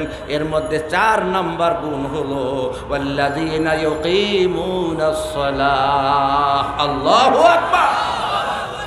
আপনাকে মুমিন হওয়ার 5টা কোয়ালিটি আল্লাহ বর্ণনা করেছেন। এর মধ্যে 4 নম্বর কোয়ালিটি হলো আপনাকে নামাজি হতে হবে, কারণ নামাজ হলো সবচেয়ে দামি ইবাদত। ও আমার ভাইরা, মুরব্বী বাবাজিরা, আপনারা আস্তে কথা বলেন।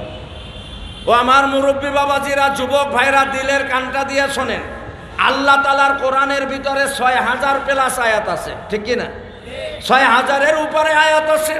এ ভাই, এই 6000 আয়াতের মধ্যে সবাই খেয়াল দেন, 500 আয়াতে আল্লাহ তাআলা বিধি বিধান, কোনটা জায়েজ কোনটা না জায়েজ, কোনটা বৈধ কোনটা অবৈধ, এই বৈধ আর অবৈধের সীমারেখা সম্মিলিত কোরআনে আয়াতের সংখ্যা হলো 500।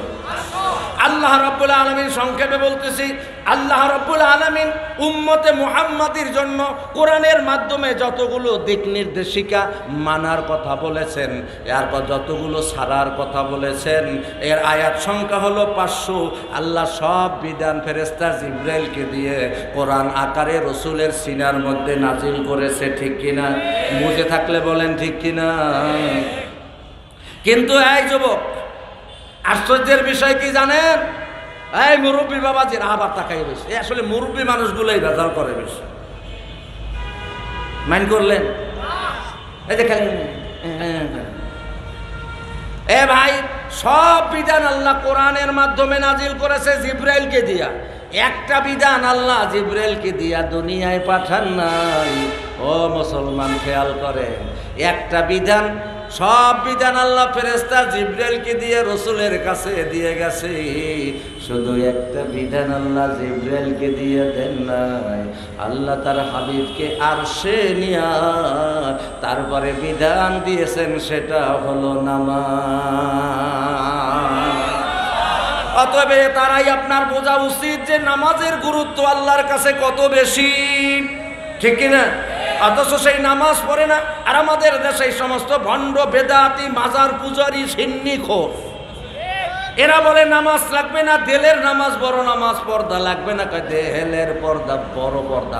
আবার আমাদের দেশে একজন বক্তা আছে, নামের আগে হাফেজ দেই মাঝে মাঝে লেখে, আবার মুফতি লেখে মাঝের আগে, নামের আগে মুফতিও লেখে। এই পর্যন্ত লেডি হাফ লেডিস মার্কা চুল রাখা মাথায়, এ লোক আবার তার চাইতেও মারাত্মক আসে না? নাই কেরামান কাতিবিন রোজ হাসরের দিন, কেরামান কাতিবিন রোজ হাসরের দিন আল্লাহর কাছে যদি করে অভিযোগ, আমি বলবো দুনিয়ায় ছিলাম ল্যাংটা বাবার লোক। চিনতে করছেন কয় কেজি গাঞ্জা খাইছে? যাও তো খাইছে খাইছে, আবার মেয়াদ ছাড়াটা খাইছে। নাইলে কেরামান কাতিবিন যদি আল্লাহর কাছে অভিযোগ করে, আল্লাহ এইটা হেইটা, তখন এ কইবে, ওই সাবধান, আমার চেনো, আমি ল্যাংটা বাবার লোক। আল্লাহ তো তোর বাবাই তো ল্যাংটা আসলো, তোরও পিড়াইয়া ল্যাংটা বানাইব, বলেন ঠিক কিনা?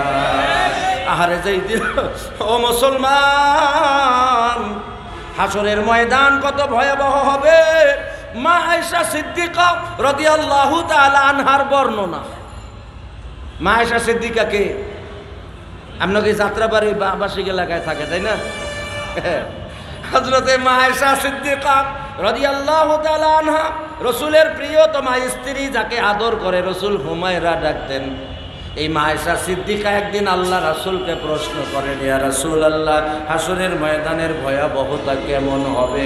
রসুল বললেন, ও আয়েশা, হাসরের ময়দানের ভয়াবহতা এত মারাত্মক হবে যে জলিল কদর পয়গম্বর, যেই মুসাকে বলা হয় কালিমুল্লাহ, মানে আল্লাহর সাথে যিনি কথা বইলা কালিমুল্লাহ উপাধি লাভ করছে, আমার দিকে সবাই দেখেন, এই মুসা পয়গম্বর হাসরের ময়দানের ভয়াবহ অবস্থা দেখা আল্লাহর আরশের পায়া ধরে, এই যে দেখেন সবাই, হযরতে মুসা আলাইহিস সালাম আল্লাহর আরশের পায়া এইভাবে ধরে বলবে, আল্লাহ, আমি আমার সন্তানের জন্য সুপারিশ করতে আসি নাই, আমি আমার বিবির জন্য নয়, আমি আমার মা বাবার জন্য আসি নাই। রব্বি হাবলি, রব্বি হাবলি, আল্লাহ আমারে বাঁচান, আমারে বাঁচান। আল্লাহু আকবার। কত বড় ভয়াবহ অবস্থা হলে একজন পয়গম্বর এরকম অবস্থা বলবে। অথচ সেই দিন নাকি ভণ্ডরা বলবে, আমার সেনো, আমি ল্যাংড়া বাবার লোক আসিলাম। তাই মাঝে মাঝে কথাটারে আমি এবার এভাবে বলি, কেরামান কাতিবিন রোজ হাসরের দিন। ওরা কি কয়? কেরামান কাতিবিন রোজ হাসরের দিন আল্লাহর কাছে যদি অভিযোগ করে, তাহলে কি কইবে? কার লোক? সবাই কর, ল্যাংড়া বাবার লোক। আমি বলি এইভাবে, কেরামান কাতিবিন পাইবে যে দিন, কেরামান কাতিবিন পাইবে যে দিন, তোরা যারা ছিলি ল্যাংটা বাবার লোক, গুর্জ মাইরা কইবে এবার জাহান্নামে। কথা কন, কথা কন, কথা কন। সুতরাং ভণ্ডামির জায়গা না, ভণ্ডামি করার বিষয় নয়। আল্লাহর বিধান মানার মাধ্যমেই আপনাকে প্রমাণ করতে হবে আপনি মুসলমান। কষ্ট হচ্ছে আপনাদের? কোরআন শরীফ সূরায়ে আলে ইমরান, কোন সূরা? খুব খেয়াল দিবেন, কোন সূরা? আয়াত নাম্বার 102। কত হয়? হ্যাঁ 120। আমি কি জিরো পরে কইছি না আগে কইছি? আরে বাঙালি কি খেয়াল দেয়! এই যদি এইভাবে খেয়াল দিয়ে শোনেন তাহলে আমার ওয়াজ কত খেয়ালে শুনতে আছেন আল্লাহই জানে। 102 মানে 102, 102 নম্বর আয়াত পবিত্র কোরআন শরীফের সূরা আলে ইমরান। আপনি একটুখানি আমার দিকে খেয়াল করেন আর আপনি আপনার মেমোরিকে প্রশ্ন করেন, আপনি কি ইমানদার নাকি মুসলমান?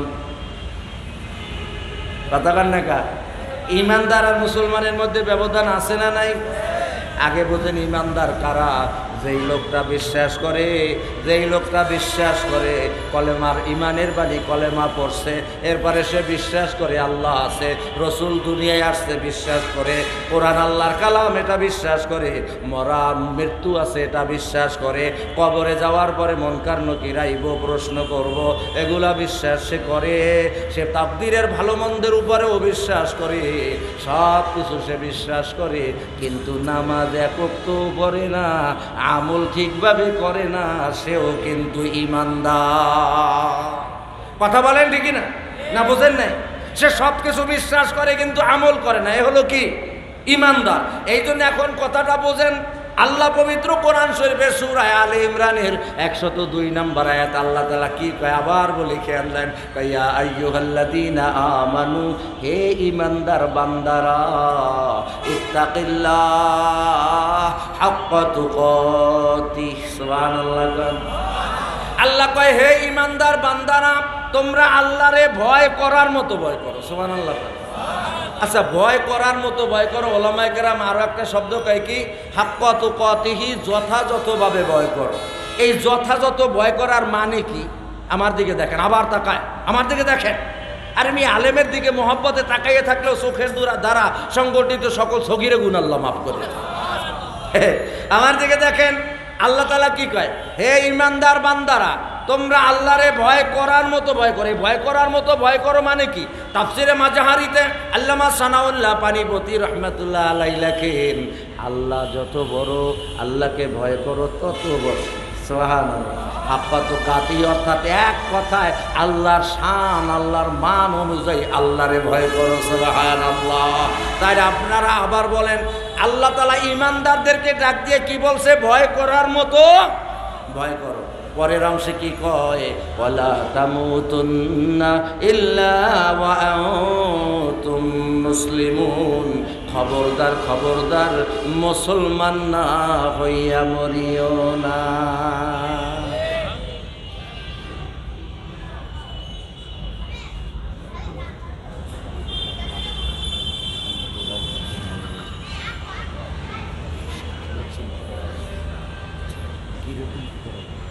এটা জিকির করে লা ইলাহা,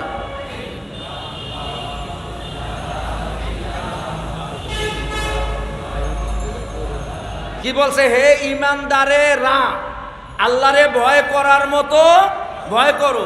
দ্বিতীয় অংশে কি বলছে? মুসলমান না হইয়া মরিও না।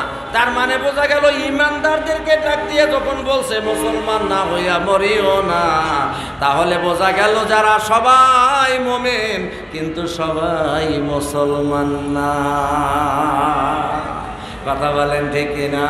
অতএব তুমি রাজনৈতিক মঞ্চে উঠা তুমি যদি বলো ডেলি আমি 70 থেকে 80 রাকাত তাহাজ্জুদ নামাজ পড়ি, তুমি ভণ্ড মিথ্যাবাদী। কথা ঠিক কিনা? জোরে বলেন ঠিক কিনা? কারণ মুসলমান শুধু বলার দ্বারা হয় না। আমার দিকে দেখেন, নাম্বার 1 ইকরার বিল লিসান, নাম্বার 2 তাসদিক বিল জিনান, নাম্বার 3 ওয়া আমালা বিল আরকান। 1 নম্বরে মুসলমান হওয়ার শর্ত হলো তোমাকে কলেমা ঈমানের বাণী মুখে পড়তে হবে। 2 নম্বরে তোমাকে তা পরিপূর্ণ বিশ্বাস করতে হবে। 3 নম্বরে আল্লাহর বিধানগুলো রসুলের তরিকায় পালন করতে হবে। ঠিক কিনা? তো ভাইয়েরা আমার, এখন আপনারা চিন্তা করে দেখেন কয়জন কয় কায়দার মুসলমান আর কয়জন খাঁটি ইমানদার। ইমানদার হওয়ার জন্য যে 5টা কোয়ালিটি লাগে তাও তো আমাদের অনেকের মধ্যে নেই। হ্যাঁ, কথা বলেন ঠিক কিনা? এই জন্য ভাইরা আমার, সর্বশেষ হুজুরে আসতেছে, আসার আগে আমার সর্বশেষ নসিহত, ওই যে মাঝখানে একটা কথা আমি রাইখে আসছি কিন্তু আপনারা খেয়াল করেন নাই। আপনি বলতেছিলাম, আপনারা হয়তো বলতে পারেন হুজুর এত সুরত দিয়ে দরকারটা কি? আরে ভাই, সুরতের দরকার আছে। আমার ভাই আমার দিকে দেখেন, শাহ ওলিউল্লাহ মুহাদ্দিস দেহলভী রহমাতুল্লাহ আলাইহির নাম আপনারা শুনছেন। এই শাহ ওলিউল্লাহ মুহাদ্দিস দেহলভী রহমাতুল্লাহ আলাইহি মস্ত বড় আল্লাহর ওলি ছিলেন। এ ভাই, কেমন আল্লাহর ওলি ছিলেন? যখন মনে চাইতো তখনই তিনি রসুলকে দেখতে পারতেন। এই শাহ ওলিউল্লাহ মুহাদ্দিস, আমার দিকে দেখেন, আমার কথা কিন্তু শেষ করে আফসোস করবেন। ওলিউল্লাহ মুহাদ্দিস দেহলভী রহমাতুল্লাহ আলাইহি একটা আলোচিত কিতাবের নাম হলো, আমার দিকে দেখেন, হুজ্জাতুল্লাহিল বালেগা। কিতাবের নাম কি? হুজ্জাতুল্লাহিল বালেগা, খণ্ড নাম্বার 2। 2 নম্বর খণ্ডের সুন্নতের চ্যাপ্টারে একটা কথা উল্লেখ করেছেন, যে ব্যক্তি রসুলের এই সুন্নত নিয়ে কবরে যাবে, কি নিয়ে? এখন আপনাদের মনে আবার প্রশ্ন হইতে পারে, হুজুর আপনি যখন এই সুন্নত নিয়ে কবরে যাবো, এরকম সুন্নত আমাদের চাইতে তো বেশি দাড়ি রবীন্দ্রনাথের আসলো। রবীন্দ্রনাথের যে দাড়ি আসলো, খুলনা সাতক্ষীরা অঞ্চলের কোনো পুকুরে যাইয়ে ডুব দিলে দাড়ির মধ্যে যা বাইসে উঠতো চিংড়ি মাছ তা দিয়ে একবেলার তরকারি হয়ে যায়। এত দাড়ি আসলো, তাই না?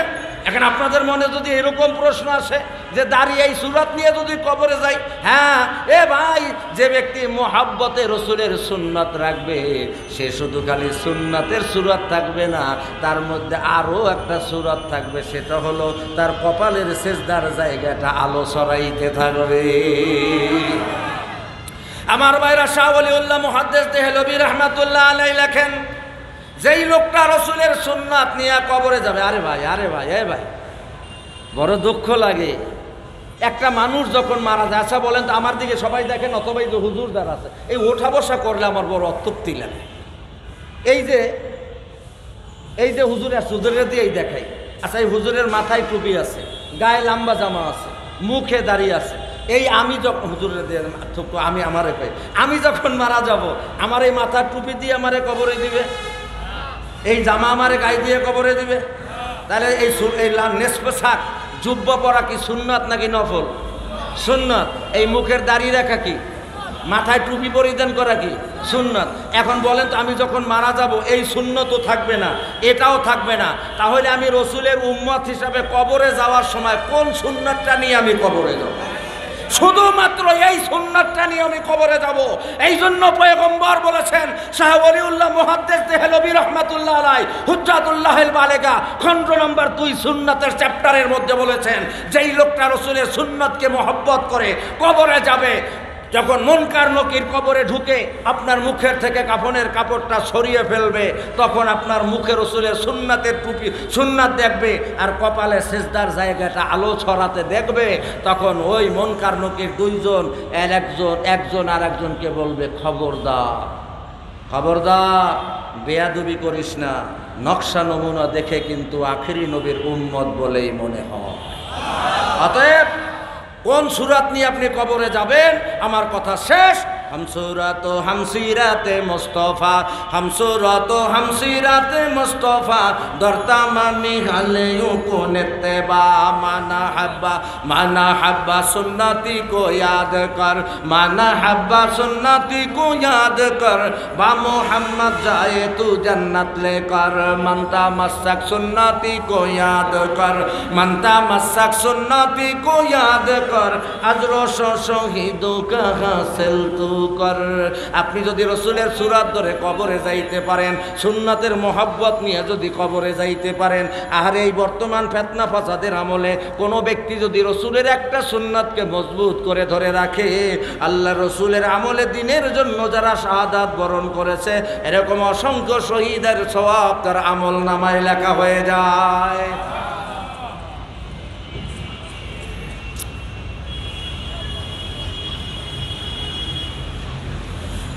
আমার ভাইরা, সুতরাং রসুল সাল্লাল্লাহু আলাইহি ওয়াসাল্লামের সুরতের দাম আছে না নাই? জোরে বলেন।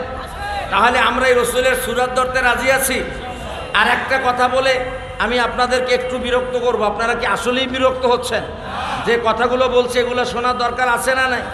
আমার লাস্ট অ্যান্ড ফিনিশিং কথা হলো, শোনেন। হযরতে আদম আলাইহিস সালাতু ওয়াস সালামকে আল্লাহ তাআলা জান্নাতে যখন তার দেহের ভিতরে রূহ দিলেন, সুবহানাল্লাহ, আদম আলাইহিস সালাম জান্নাতের মধ্যে খালি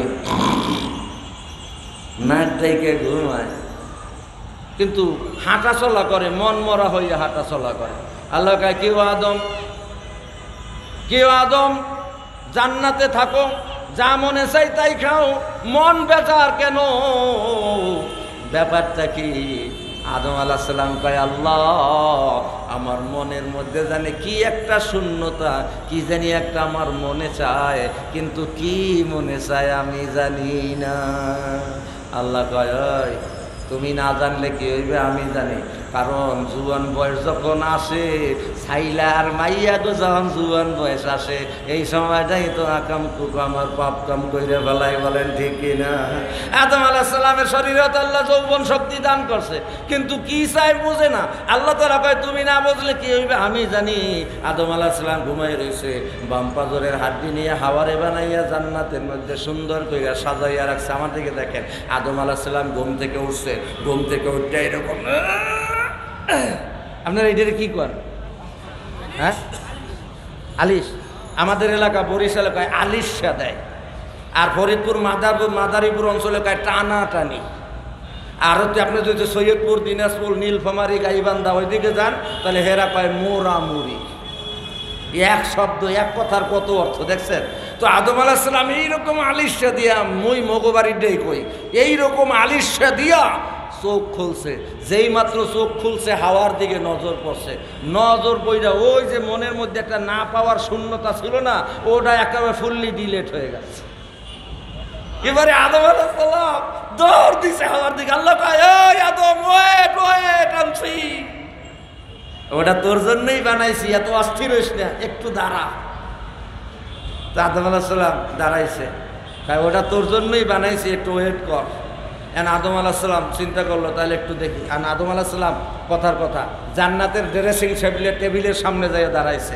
এ ভাই, তাফসিরে জামে সগীর এবং কুরতুবির ভিতরে বর্ণনাটা আসছে, আদম আলাইহিস সালাম জান্নাতের গ্লাসের সামনে গিয়ে দাঁড়াইয়া এতক্ষণ হাসি খুশি আসলো না, ছোট ছোট বাচ্চারা এরকম হয় না, আদম আলাইহিস সালাম মুখটা বেঁধে, কিরে একটু আগে দেখলেন এমন হাসি খুশি, আর আবার মুখ করে থতমা বানাইয়া লইছো কা? আল্লাহ, তোমার কুদরতের কসম, ওই যে কি একটা বসাইয়া রাখছো, ওটা দেখতে যত সুন্দর দেখা যায়, আমি আদম তো অতটা সুন্দর না। ওটা দেখতে যত সুন্দর দেখা যায়, আমি আদম তো অত সুন্দর না। তাফসীরের কিতাবের মধ্যে আছে, ততক্ষণ পর্যন্ত আদমের মুখে দাড়ি ছিল না।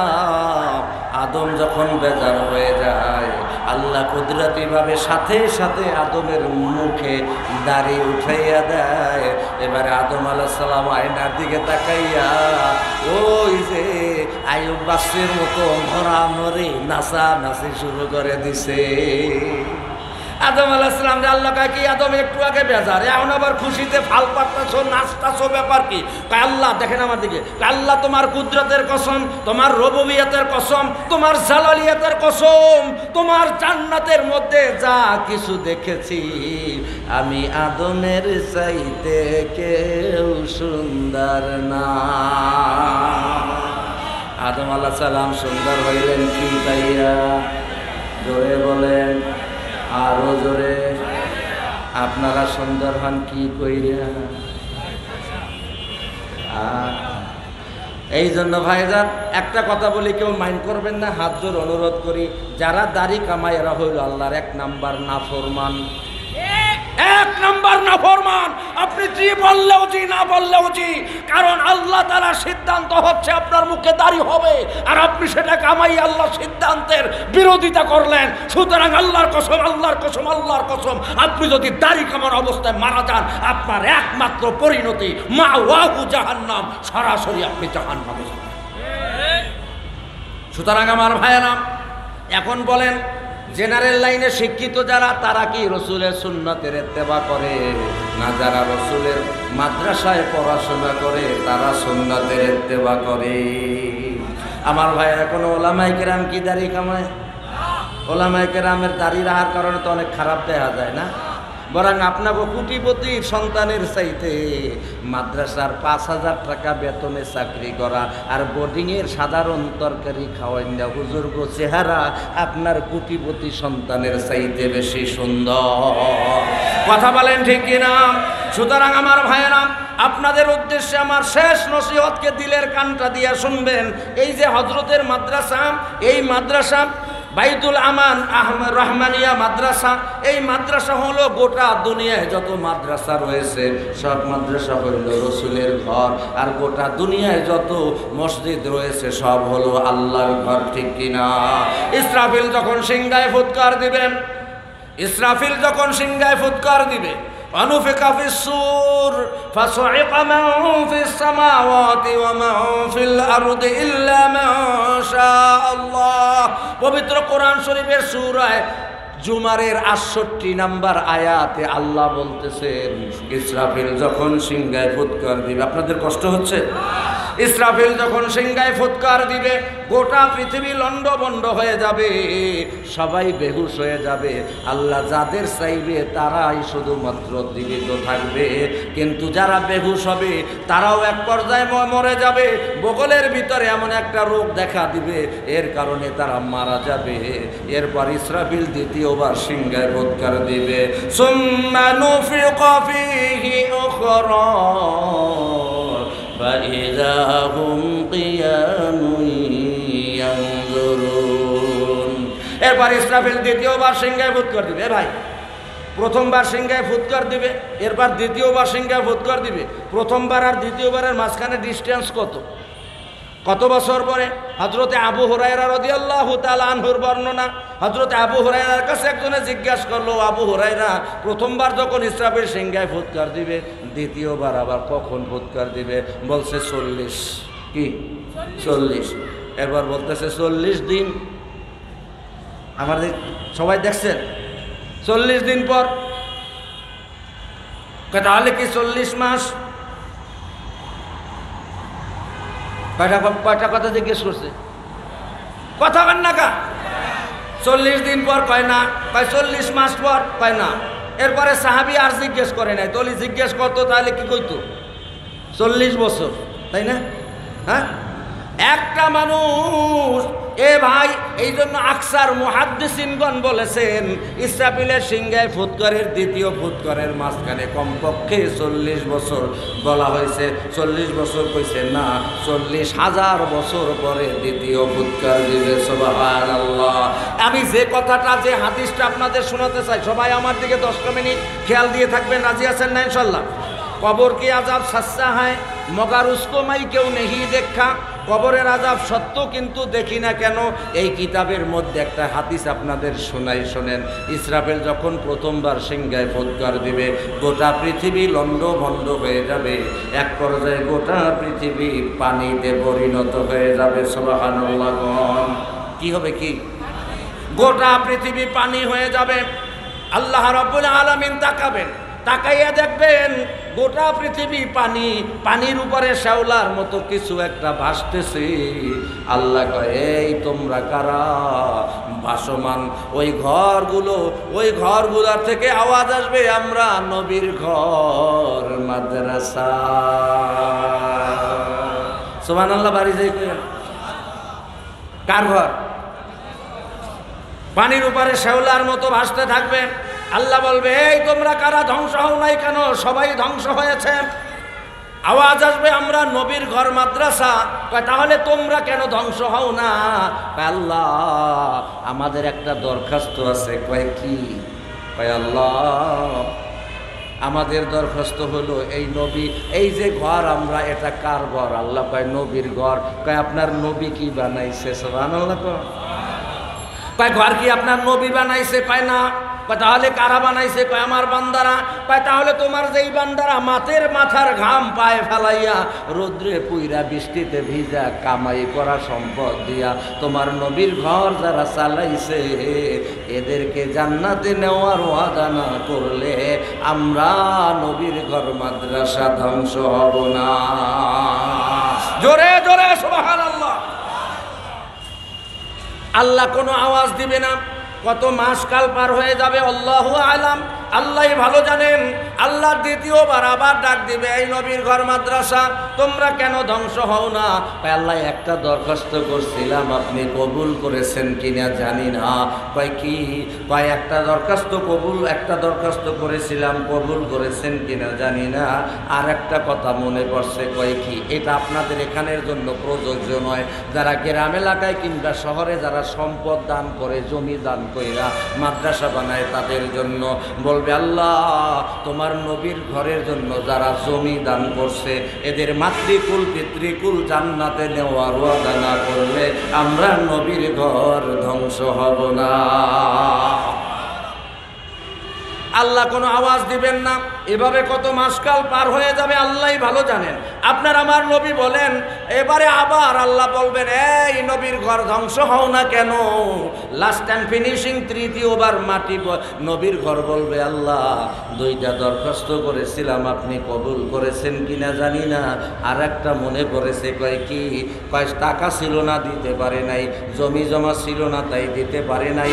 মাদ্রাসার মসজিদের যখন কোনো কাজ হতো, কিছু লোক দেখবেন স্বেচ্ছায় গিয়ে মাদ্রাসা মসজিদের কাজে সহযোগিতা করে, আছে না নাই? এদের ব্যাপারে আল্লাহর কাছে ফরিয়াদ করবে, আল্লাহ এদেরকে জান্নাতে নেওয়ার ওয়াদা না করলে আমরা নবীর ঘর ধ্বংস হব না। এবারে আল্লাহ বলবেন, এই নবীর ঘর তোমরা তো তোমার জন্য কিছু বলো নাই, এ আমার ঘর। মসজিদের ব্যাপারেও একই হাদিস আসছে।